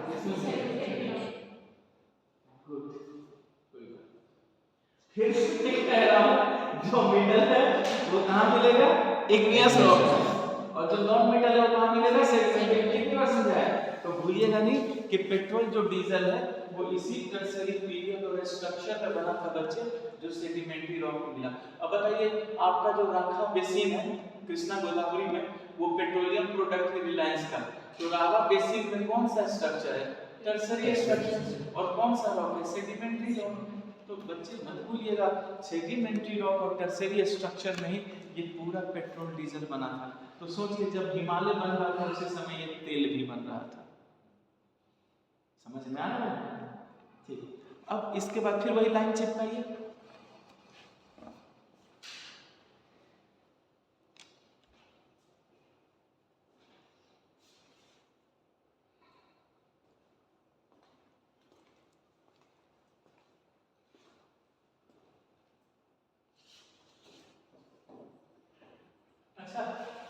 ये इसका आंसर आप लोग दीजिए अब कौन सा पीरियड बनेगा इसके बाद हिमालय का मैदान बना था ना तो क्वाटरनरी पीरियड ही तो था लिखिए क्वाटरनरी पीरियड और स्ट्रक्चर क्वाटरनरी पीरियड और स्ट्रक्चर क्वाटरनरी पीरियड और स्ट्रक्चर क्वाटरनरी पीरियड और स्ट्रक्चर क्वाटरनरी पीरियड और स्ट्रक्चर तो आज कौन सा पीरियड और स्ट्रक्चर चल रहा है ला दिया ना तो जब ये पीरियड खत्म होगा तो देखेंगे इसमें क्या होता है आगे चैप्टर खत्म समझ में आया यानी यही है वो क्वाटरनरी पीरियड और स्ट्रक्चर और जब ये पीरियड खत्म हो जाएगा तब पता चलेगा कि इसमें क्या है इसका मतलब अगर आपसे पूछेगा कि बताइए इस पीरियड में जो मिनरल्स है वो अंडर फॉर्मेशन है क्या बोलिएगा क्वाटरनरी पीरियड इसका मतलब अगर आप इसके मिनरल को निकालेंगे तो वो कचरा होगा वो क्या होगा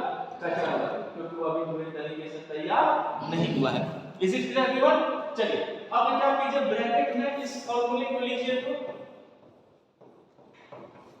DCB GCT ब्रैकेट बंद कर दीजिए और इसको समझने की कोशिश कीजिएगा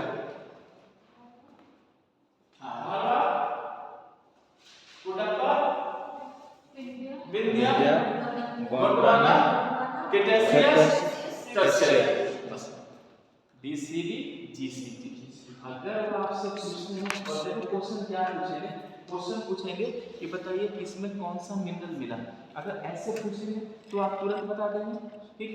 लेकिन वो सीक्वेंस पूछते हैं नए से पुराने और पुराने से नए लेकर जाइए, तो क्या घर से सीक्वेंस नहीं लगा लेते। और इस तरह से जो क्वेश्चन है ये पहले UPPCS की खूबी थी, वो बार बार पूछते थे, बार बार। उसके बाद फिर किसी में ये क्वेश्चन नहीं आया, किसी में नहीं आया, लेकिन मैं देखता था कि इसके बेस से क्वेश्चन लग जाता था, इसीलिए आपको उस तरीके से मैंने सिखा दिया। तो प्लीज इसको याद रखिएगा, DCD GCD, इसमें कौन कौन सा मिनरल बना सब बता दिया। और मेटल दो ही तो, एक मेटल है और नॉन मेटल है। मेटल है तो इग्नियस रॉक, नॉन मेटल है तो सेडिमेंट्री रॉक, इसमें इतना सोचना ही नहीं। It is clear. चलिए अब देखिए ट्रिक। सबसे पहले मैंने आपको पूरे भारत का ऊपर से लेकर नीचे तक सारा पढ़ा दिया, उसके बाद जमीन खोद के पढ़ा दिया, उस पुराने समय से इस समय तक लाकर पढ़ा दिया। तो चलिए जमीन को ऊपर भी पढ़ा दिया, जमीन के नीचे भी पढ़ा दिया। तो इसके बाद अगर हवा पानी भी पढ़ा दिया, लोग नहीं बोलते हैं कि आजकल जमाना खराब है, तो जमाना भी पढ़ा दिया। तो जो जमाना पढ़ाना यानी जो हवा पानी पढ़ाना, उसमें क्या पढ़ाना है? क्लाइमेट। क्या पढ़ाना होगा? क्लाइमेट। यानी अगला and the most important chapter, climate of India. चलिए शुरू करते हैं, चलिए शुरू। क्लाइमेट ऑफ इंडिया, और यहाँ पे हम आपके दिमाग से नोट्स बना देंगे बड़े भाई, बेजोर वादा भी कर दिया आपसे, झूठा, ठीक है।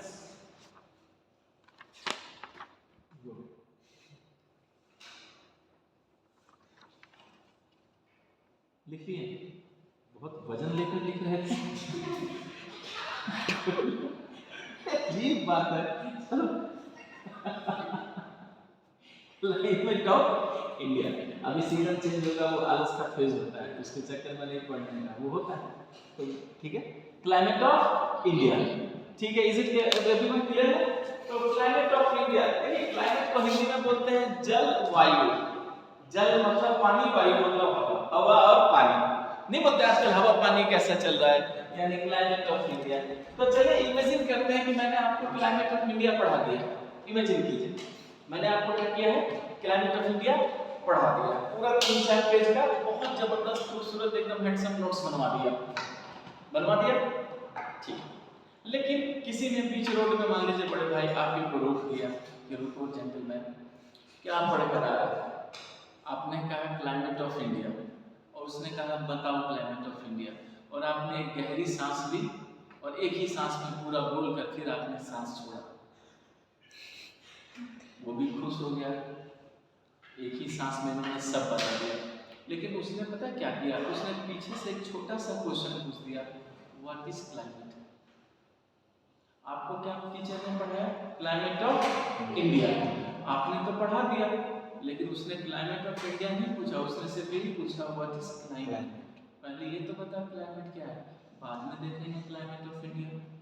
तो अगर बड़े भाई किसी ने आपसे पूछा कि ठीक है मैं आपको क्लाइमेट ऑफ इंडिया पढ़ा रहा हूँ, लेकिन अगर उसने आपसे पूछा व्हाट इज क्लाइमेट, देन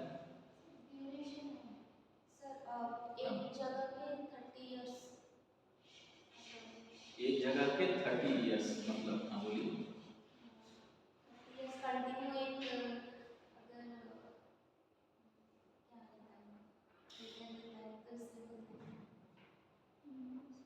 हाँ बोलिए, मैं सुन रहा हूँ, जस्ट रिलैक्स। बोल नहीं पा, मैं समझ रहा हूँ। देखिए बच्चे अब सुनिए, पहले एक चीज मैं आपको क्लियरली बता देता हूँ, यू आर नॉट रॉन्ग, आप गलत नहीं हैं, but the presentation is not sure. यही हुआ ना, मैं जान रहा हूँ, लेकिन आपके पास एक्चुअली वर्ड नहीं थे, आप बोल नहीं पाए। वर्ड्स नहीं थे, आप बोल नहीं पाए, इसका मतलब नॉलेज तो रहा, परफॉर्मेंस नहीं रहा। एग्जाम का तो परफॉर्मेंस मैटर करता है, नॉलेज तो मैटर ही नहीं करता। तो जानते हैं, देखिए मैंने पहले कहा आपसे, मैं पहली क्लास में बोलते आ रहा हूँ सभी बच्चों को, आप लोग बहुत योग्य हैं, सब जानते हैं, बस मैं उसी को एक क्या एक चेन सिस्टम देने के लिए यहाँ पे खड़ा हूँ, मतलब बैठा हूँ चेयर पे, और तो कोई बात नहीं। तो चलिए मैंने ये नहीं कहा आप सही है गलत। हाँ आप क्या बता रही थी? ड्यूरेशन जुड़ जाता है बड़े भाई, आप कुछ आप लॉन्ग पीरियड तक का एवरेज वेदर लॉन्ग पीरियड का एवरेज वेदर पैटर्न। बहुत करीब है आंसर, गलत नहीं है आप, पर आंसर में बहुत करीब है, बट एग्जैक्ट नहीं मैंने कहा, बट बहुत सही है आप, बहुत आंसर में बहुत करीब है, आपने बहुत अच्छे शब्दों का यूज किया। आप कुछ बोलना चाहेंगे? और महापुरुष और छोटे महापुरुष?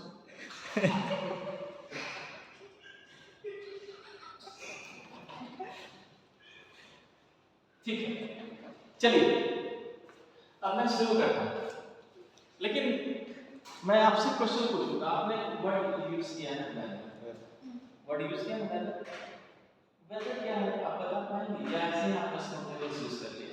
Sir day to day to day या ओनली डे? मैं ऐसे ही पूछ रहा हूं, मैंने ये नहीं कहा गलत है। आज का दिन जैसे मतलब एक ही दिन, आज का दिन मतलब एक ही दिन की बात कर रहे हैं। चलिए देखिए यहाँ पे मैंने किसी को गलत नहीं कहा, मैंने किसी को गलत नहीं कहा। आपके आंसर्स को मैं यहाँ पर निकाल के ला रहा हूँ, आप खुद देख लीजिए, आपके वर्ड्स आपको सब कुछ मिल जाएंगे। देखिए सबसे पहले मैंने क्या लिखा है, एनी प्लेस, कोई भी जगह, कोई भी जगह, चाहे वो एक छोटा सा कुआं वेल या Pacific ocean, is it clear?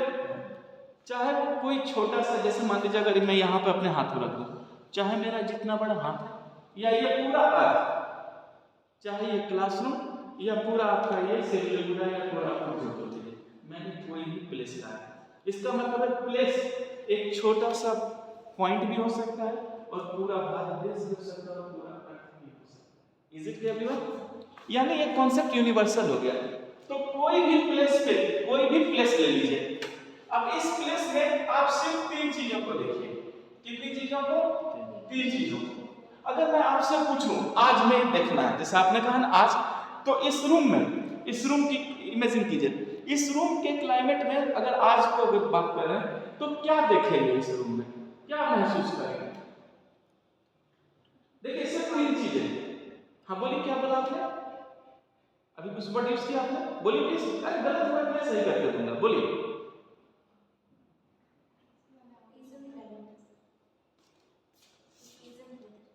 Pigeon weather, pigeon तो कबूतर, नहीं मतलब प्लीजेंट, सुहावना मौसम है।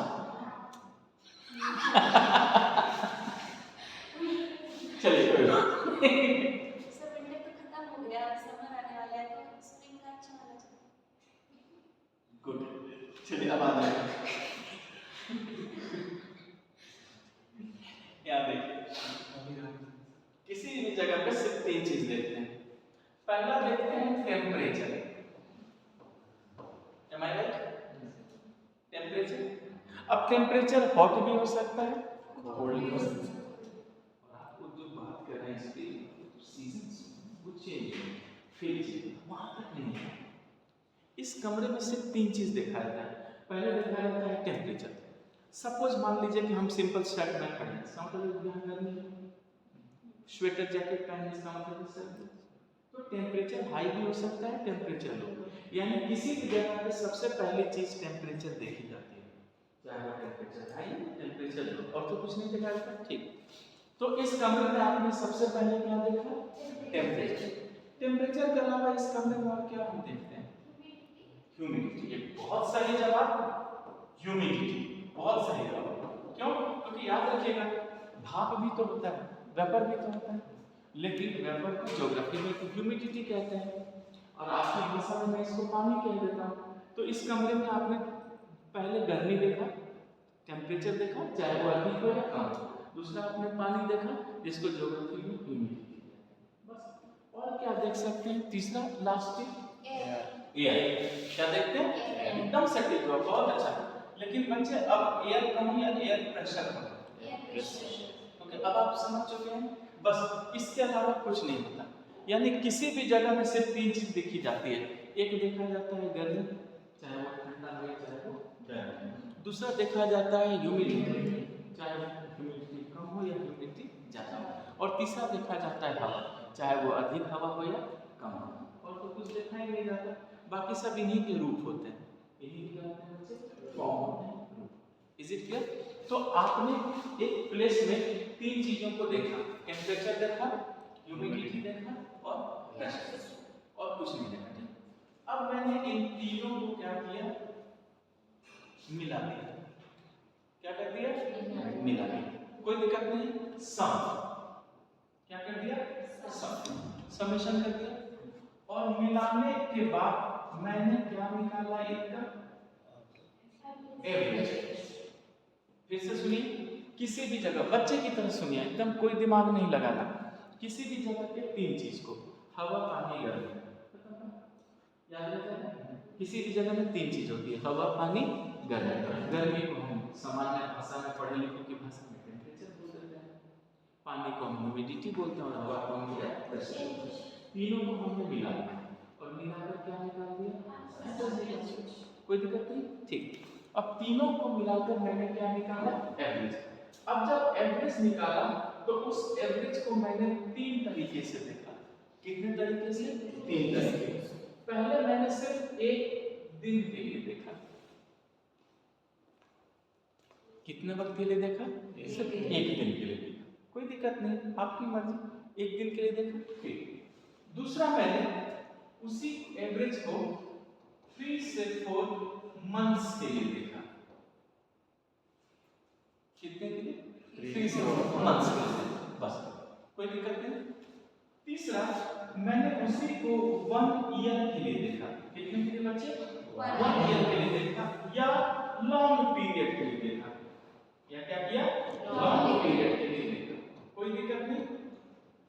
ठीक है, फिर से सुनिए, किसी भी जगह के हवा, पानी, गर्मी मिला दिया, मिलाकर क्या निकाल दिया? एवरेज। अब उस एवरेज को मैंने तीन तरीके से देखा।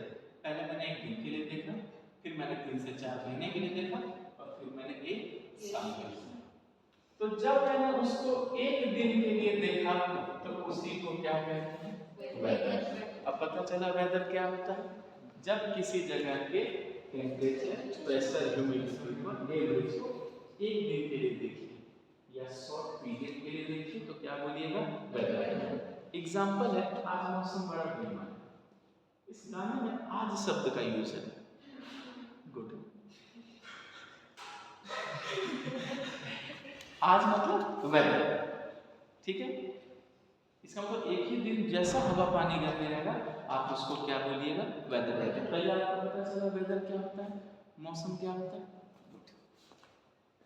अगर मैंने उसको 3 से 4 मंथ के लिए देखा तो हम क्या बोलेंगे? सीजन।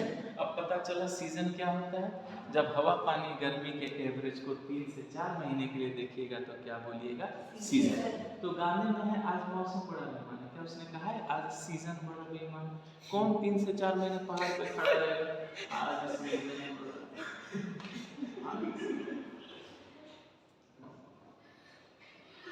क्या इमेजिन भी करते हैं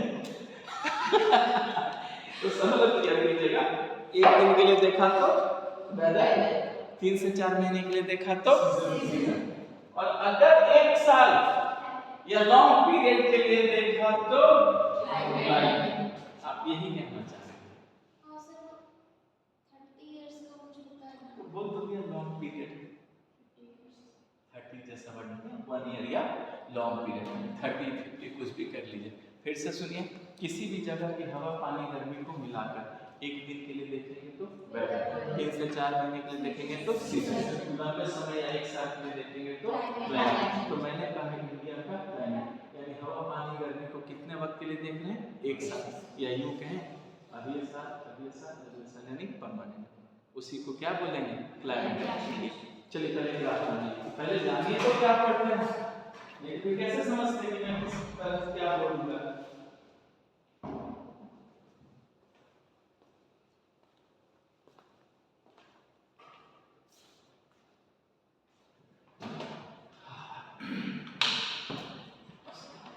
मैंने क्या कहा, आप सब लोग जान रहे हैं, बस इसी को थोड़ा सा डायरेक्शन देना है।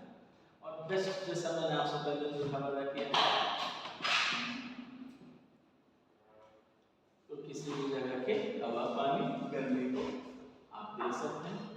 एक दिन के लिए देखेंगे तो वेदर, 3 से 4 महीने के लिए देखेंगे तो सीजन, और पूरे साल या लंबे हर साल अगर यही देखेंगे, हमेशा देखेंगे तो पीरियड, सॉरी क्लाइमेट। तो हो गया आपका वेदर, सीजन और क्लाइमेट, तीनों हमने इसी में सीख लिया। इसलिए ये ग्राफ बहुत इंपॉर्टेंट। और ये क्वेश्चन आया, अगर पूछ दिया व्हाट इज क्लाइमेट, अब कोई अगर आपसे क्लाइमेट पूछे, आप उससे वेदर पूछे, आप उससे सीजन पूछे, तुरंत ये ग्राफ बना कर दे दीजिए, लो भाई हैप्पी बर्थडे।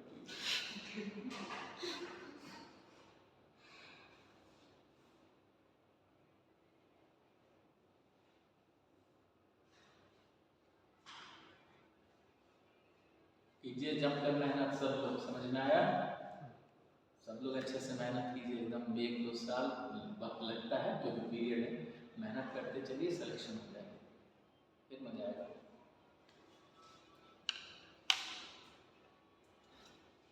हम लेना है सिलेक्शन, उसके बाद पहले मुझे भूल जाना है, नहीं तुमने पहले कहा भूल।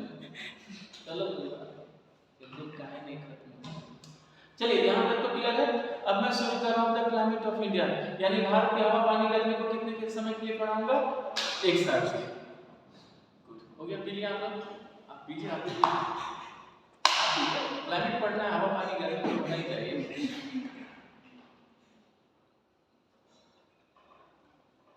चलिए अब मैं आप लोगों के दिमाग से नोट्स बनाना शुरू करूँ, जो आप जानते हैं वही नोट्स बनाइएगा। Is it clear?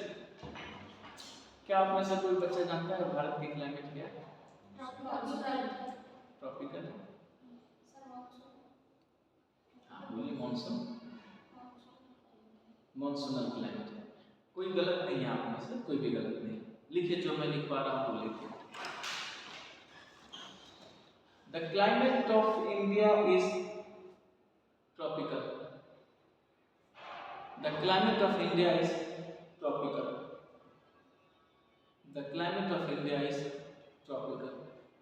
Hence there is high temperature throughout the year. Hence there is high temperature and humidity.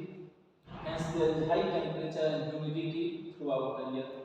Hence there is high temperature and humidity throughout the year. Hence there is high temperature and humidity throughout the year.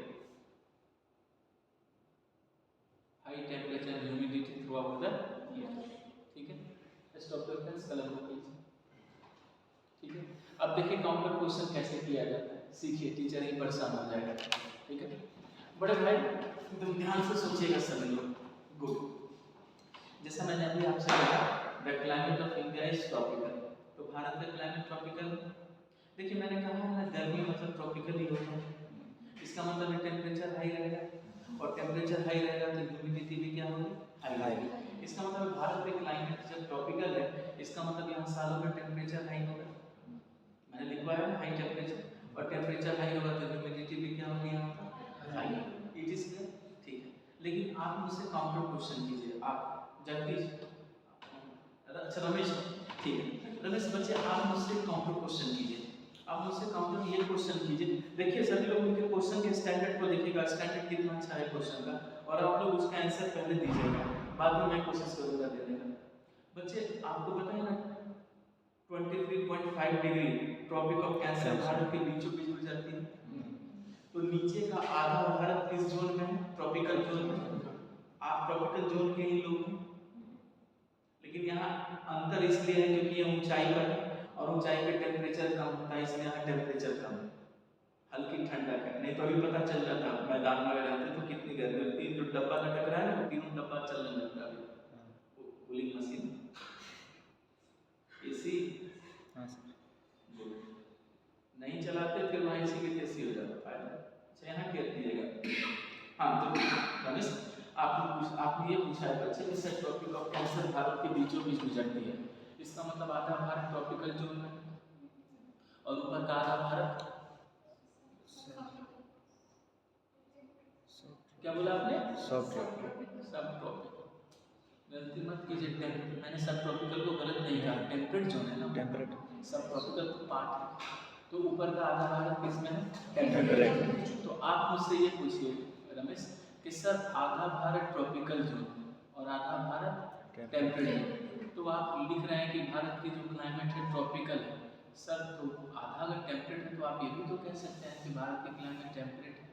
लेकिन आपने सिर्फ tropical का है, temperate छोड़ दिया, क्यों? क्या question गलत है? आप गलत है? नहीं, गुड, समझ गया भाई तुरंत। डेफिनेटली अब इस क्वेश्चन का आंसर कैसे दिया जाए? प्रॉब्लम तो ये है भाई, जो टीचर आपको पढ़ा रहे हैं, अगर बच्चे ने काउंटर मार दिया कि सर आधा क्वेश्चन जो है वो उसमें है, ट्रॉपिकल जोन में है, तो फिर आधा आधा तो टेम्परेट हो गया, तो फिर वो टेम्परेट जब हो गया तो फिर आपने ये क्यों कहा कि डायरेक्ट ट्रॉपिकल जोन? आपने ये क्यों नहीं कहा कि भारत टेम्परेट में है? कैसे हो गया टेम्परेट ट्रॉपिकल? तो बताइए, क्वेश्चन तो पढ़ाते ही लोग, दुकान खुला नहीं दे सकेंगे। और रमेश भाई बताइए, दुख तो भाई है ना, आधा भारत ट्रॉपिकल जोन में, हम टीचर डायरेक्ट लिखवा रहे हैं कि भारत की क्लाइमेट क्या है, ट्रॉपिकल है, जबकि आधा भारत किसमें है, टेम्परेट में। तो फिर टेम्परेट क्यों नहीं कहा मैंने, ट्रॉपिकल ही क्यों कह दिया? आप मेरे से नहीं पूछेंगे तो इसका क्या मतलब है? मैं नहीं बताऊंगा, आपको पूछना होगा। लीजिए तो बताइए इस प्रश्न का आंसर।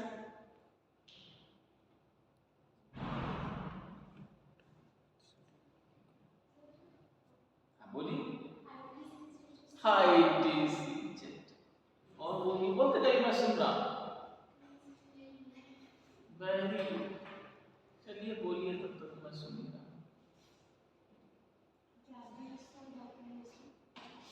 क्या बोले? थोड़ा तेज बोला कीजिए तभी मैं सुन पाऊंगा, बोलिए। बोलिए। भारत के बीच में ट्रॉपिक को कैंसिल कर दे तो आधा हिस्सा ज्यादा होगा, ठीक है, कहा जाता है लगभग बीचों बीच। इसलिए ट्रॉपिकल बोल दूंगा तो टेम्परेट भी तो बोलना चाहिए। देखिए मैं कह रहा हूँ लगभग आप बीचों बीच, लगभग मतलब आधा तो हो ही गया। अरे 20% भी है तो है तो 20%, क्वेश्चन तो गलत हो जाएगा। फिर कैसे पढ़िएगा? अगर कभी ऐसा क्वेश्चन आ गया तो फिर कैसे उसको डील कीजिएगा? क्वेश्चन तो गलत हो जाएगा। चिंतित हैं आप?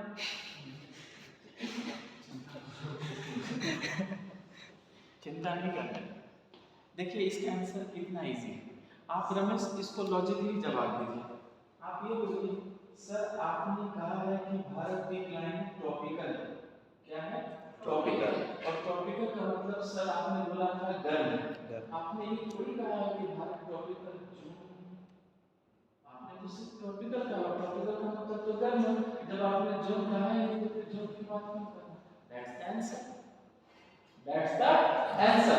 याद रखिएगा कि जो आपको पढ़ा रहे हैं उन्होंने कहा है भारत की क्लाइमेट ट्रॉपिकल है, ट्रॉपिकल का मतलब गर्म है, जोन की बात ही कहां हो रही है? मैंने कब कहा कि भारत ट्रॉपिकल जोन है? ट्रॉपिकल का मतलब गर्म होता है, जोन की बात नहीं है। इसलिए सभी लोग याद रखिएगा कि भारत की क्लाइमेट क्या है, ट्रॉपिकल है, ट्रॉपिकल का मतलब है गर्म है, जोन की बात ही नहीं हो रही है। समझ में आया? इसलिए समझिएगा। नहीं समझे? जबरदस्ती में नहीं समझे तो बोलिए, मैं फिर समझा दूंगा। समझ गए? तो याद रखिएगा कि भारत की क्लाइमेट क्या है, गर्म। मैंने ये नहीं कहा है कि भारत ट्रॉपिकल जोन है, ट्रॉपिकल का मतलब गर्म होता है। लेकिन आपसे Indian engineering service IES 2013 Indian engineering service UPSC में क्वेश्चन पूछा है, भारत की क्लाइमेट ट्रॉपिकल है, क्यों? वाई? क्यों है भारत की क्लाइमेट ट्रॉपिकल, मतलब क्यों है भारत की क्लाइमेट गर्म, ये पूछा है। अब बताइए आप लोग। हाँ बोलिए, क्योंकि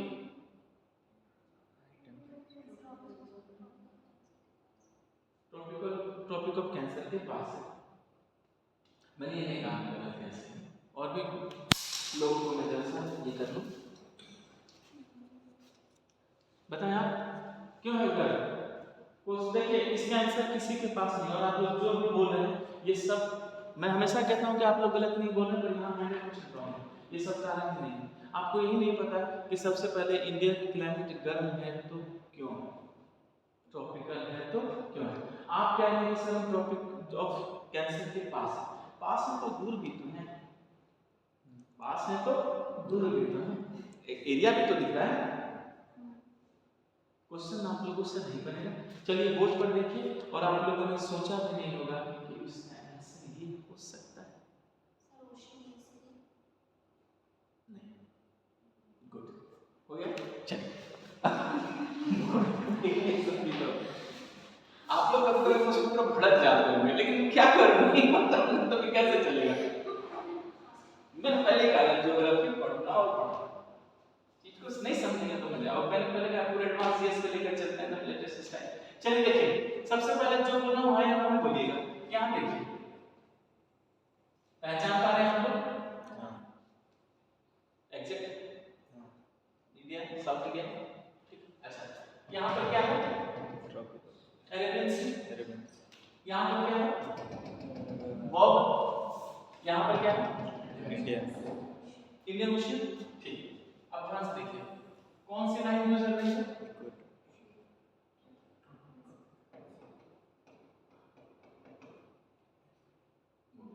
ट्रॉपिक ऑफ कैंसर, कोई दिक्कत नहीं।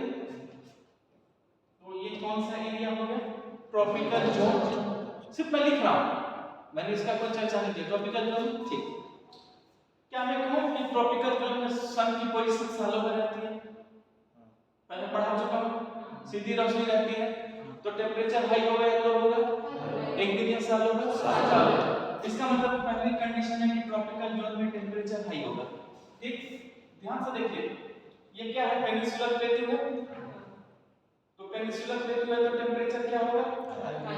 कोई दिक्कत नहीं। ठीक, दूसरा देखिए, बे ऑफ बंगाल का भी टेम्परेचर क्या होगा? हाई। अरेबियन सी का भी टेम्परेचर हाई। इंडियन ओशियन का भी टेम्परेचर हाई।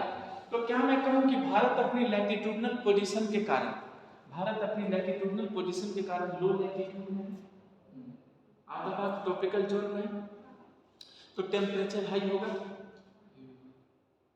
हाई होगा। ठीक, दूसरी बात है पेनिनसुलर प्लेटू है, प्लेटू तो ग्रेनाइट रॉक है, मेटल मिनरल है, पत्थर तुरंत कम जाता है, तो साउथ इंडिया तो ऐसे ही गर्म रहेगा एक दिन में सालों, एकदम सिंपल। तीन तरफ से पानी से घिरा है और पानी भी टेम्परेट ट्रॉपिकल जोन में है, तो इसका मतलब पानी का टेम्परेचर हाई है। तो अरेबियन सी भी हाई, इंडियन ओशियन भी हाई और बॉब भी है, बे ऑफ बंगाल भी है। तो भारत तीन तरफ से गर्म समंदर से घिरा है। गुड गुड, ठीक। आपने बोला, लेकिन मैंने क्या कहा? आपने गलत बोला, ठीक है? तो फिर आप कहेंगे तो वही चीज क्यों समझा रहे हैं? ठीक है, समझिए, मैं उस आंसर को लिख रहा हूं, मैं आपको डायरेक्ट नहीं बताऊंगा, पहले मैं आपके कॉन्सेप्ट को क्लियर कर देता हूं। मैंने नहीं कहा आप गलत हैं, but you are not the except, तो मुझे तो आपको उस पे लेकर आना है जहां कोई नहीं जाता, एग्जैक्ट आंसर लेकर आके दिखा दूं। और मेरी किसी भी बात की सत्यता, ट्रुथनेस पर आपको किंचित मात्र भी अगर शक, तुरंत check on the net, check on the page. किसी टीचर का नोट्स या गाइड नहीं, मुझे पता है कौन क्या पढ़ाता है, मैं घमंडी नहीं, कॉन्फिडेंस, मेहनत किया है इसलिए। तो जो मुझे चाहिए, तो तीन तरफ से गर्म समंदर से पूरा घिरा है, इसका मतलब साउथ इंडिया का टेम्परेचर है, और तीन तरफ से गर्म समंदर का भी टेम्परेचर क्या है? सालों। तो चलिए, ये तो आपको दिख रहा है कि टेम्परेचर हाई है, लेकिन ये आंसर नहीं है आपकी बात पे, लेकिन ये आंसर ही नहीं है। चलिए, अब सभी लोग ध्यान से देखिए, क्या ये नॉर्थ इंडिया है? ठीक है, तो नॉर्थ इंडिया के ऊपर कौन सा एरिया है? यूरोप और एशिया मिला के यूरेशिया बोलते हैं। यूरेशिया ठंडा देश है या गर्म देश है? कोई दिक्कत नहीं है, ठंडा देश है। चलिए, मैं यहाँ लिख भी देता हूँ कोल्ड। तो यहाँ की हवा ठंडी होगी या गर्म होगी? ठंडी। तो अगर कोल्ड होगी, इसका मतलब यहाँ की जो वेव होगी, यानी यहाँ की जो विंड होगी, वो क्या होगी बच्चे? पूरी ठंडी होगी। ठीक है, तो यूरेशिया से सटा हुआ है तो भारत है, तो ऊपर की ठंडी हवा भारत में तो आएगी, ऊपर की ठंडी हवा भारत में तो आएगी। लेकिन नॉर्थ इंडिया में हम किसको देखते हैं? किसको देखते हैं? हिमालय। कोई दिक्कत नहीं। तो जब यूरेशिया से ठंडी हवा चलेगी भारत की ओर, तो रास्ते में कौन खड़ा है? हिमालय आ जाएगा इस हवाओं के बीच में और बोलेगा, स्वागत नहीं करोगे हमारा? ठीक है, कुल्लू। ठीक, अब यहाँ से लोग क्या कीजिएगा, रास्ते में कौन आ गया? हिमालय। इस ठंडी हवाएं किससे टकरा रही? एक दिन या सालों भर? हिमालय रुकेगा या जाने देगा?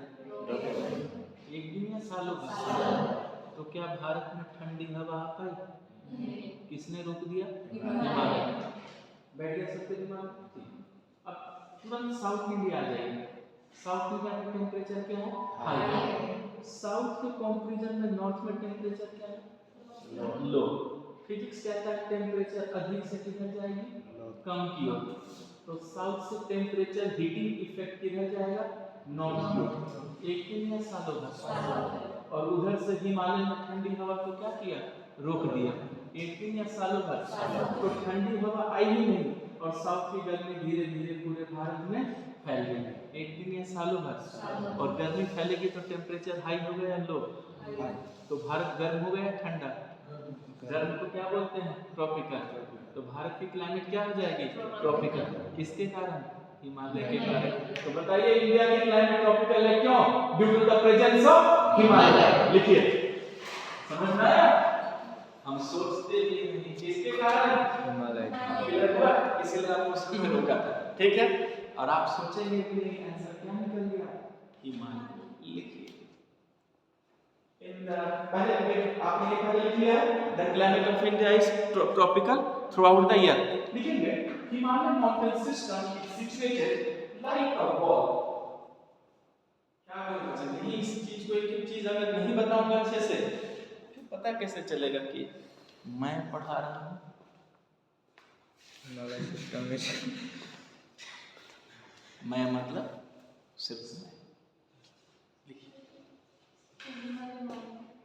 अच्छा मैं कुछ लिखवा भी रहा था, बकवास करने लगा बीच में। हाँ, mountain system is situated in the north of India, is situated in the north of India, is situated in the north of India, is situated in the north of India.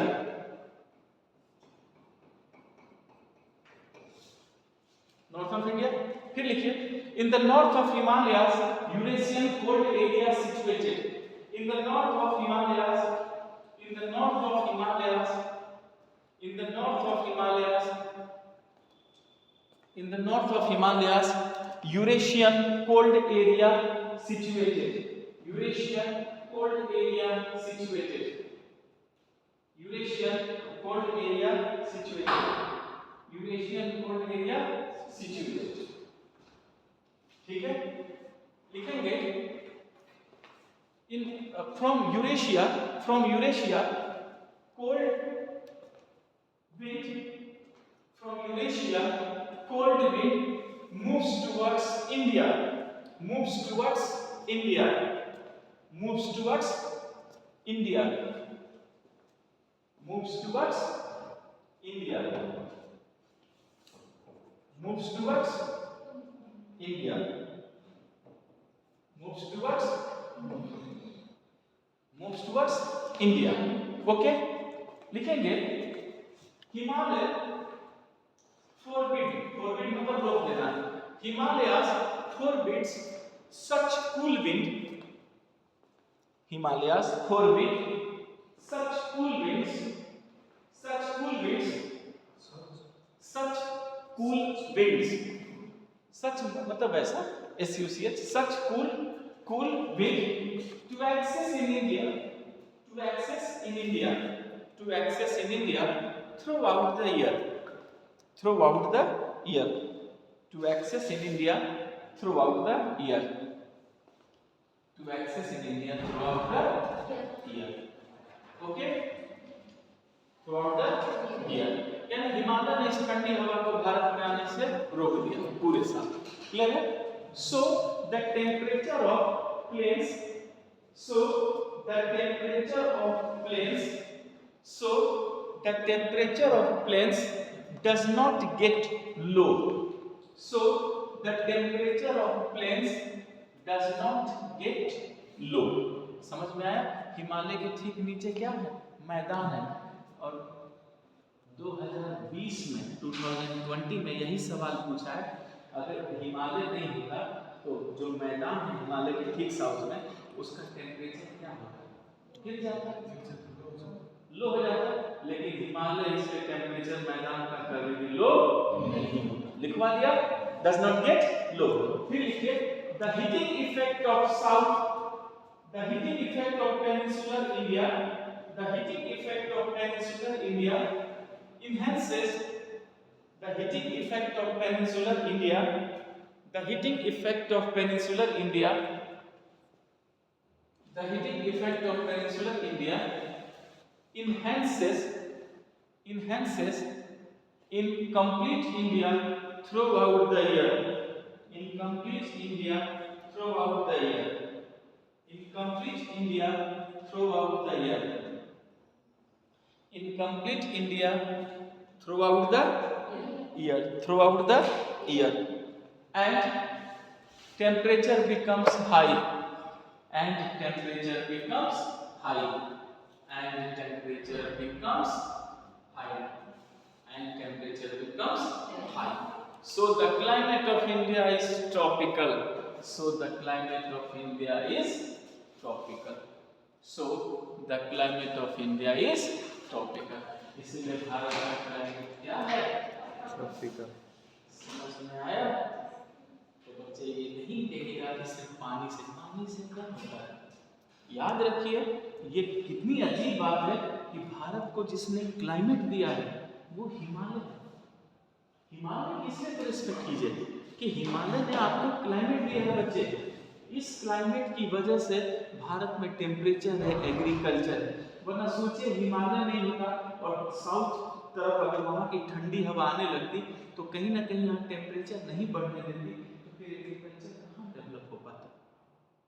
अभी भी तो सोचिए, याद रखिएगा भारत की क्लाइमेट ट्रॉपिकल है। वो किसके कारण है? सिर्फ और सिर्फ हिमालय के कारण है कि हिमालय ऊपर भी। इस ग्राफ को बना लीजिएगा आप लोग, पहले सुन लीजिए फिर बना लीजिएगा, ठीक है? मैं छुट्टी भी कर दूंगा, मेरी भी अब हालत खराब हो रही है, ठीक है? समझ सकते हैं आप एक बुक बहुत तेज लगने के बाद दिमाग ये हो रहा है, हैंग हो रहा है, तो इस बात को याद रखिएगा। क्लियर है कि सीधी सी बात है कि जो हिमालय है वही क्या करता है, आपके क्लाइमेट को बना के रखता है। समझ में आया? तो भूलिएगा नहीं, हिमालय बहुत बड़ी बात है, ठीक है? बना लीजिए। Thank you class. Thank you sir. आप बोलिए प्लीज, पूछिए क्या प्लीज हम लोग देखिए, सुनिए क्वेश्चन देखिए। सबसे पहले इक्वेटर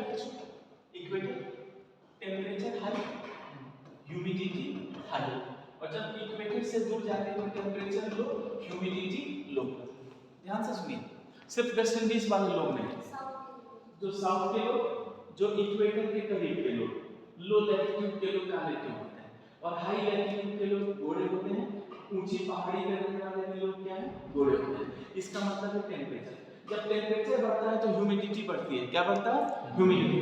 तो जब टेम्परेचर और ह्यूमिडिटी दोनों बढ़ती है तो आपकी स्किन में एक पिगमेंट होता है जिसको मेलानोसाइट बोलते हैं, मेलानिन। क्या होता है? मेलानिन। वो मेलानिन बढ़ता है और मेलानिन बढ़ने से रंग क्या हो जाता है? सांवला। तो वो पिगमेंट होता है मेलानिन।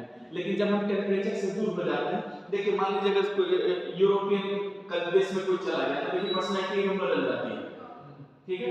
इसका मतलब है जैसे आप क्लाइमेट चेंज कर देंगे, टेम्परेचर कम, ह्यूमिडिटी कम, मेलानिन कम, चेहरा साफ हो जाएगा, तो आप वाइट दिखेंगे, ठीक है? तो जितने लोग लो टेम्परेचर में रहते हैं या उस पहाड़ी लोग वगैरह आप देखते हैं या मतलब मैं पढ़ा के रहा तो आप जब पहाड़ी लोग वगैरह देखते हैं तो वो लोग पूरा वाइट और रेड होते हैं क्योंकि टेम्परेचर कम, ह्यूमिडिटी कम, मेलानोसाइट गिर, चेहरा क्या हो? वाइट हो गया। अच्छा एक बात और सुनिए, ऊंचाई पर जब लोग रहते हैं तो आरबीसी का फॉर्मेशन बढ़ जाता है। ये सब आप देखिएगा, नेट पर मिल जाएगा, साइंस का क्वेश्चन है।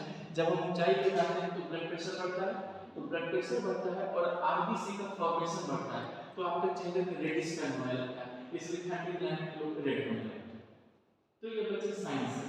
तीन तरह का होता है, मेलानिन होता है वो बढ़ जाता है, एक होता है लिकोडर्मा ल्यूकोन, सफेद चमड़ी हो जाती है लोगों की, वो बढ़ जाता है।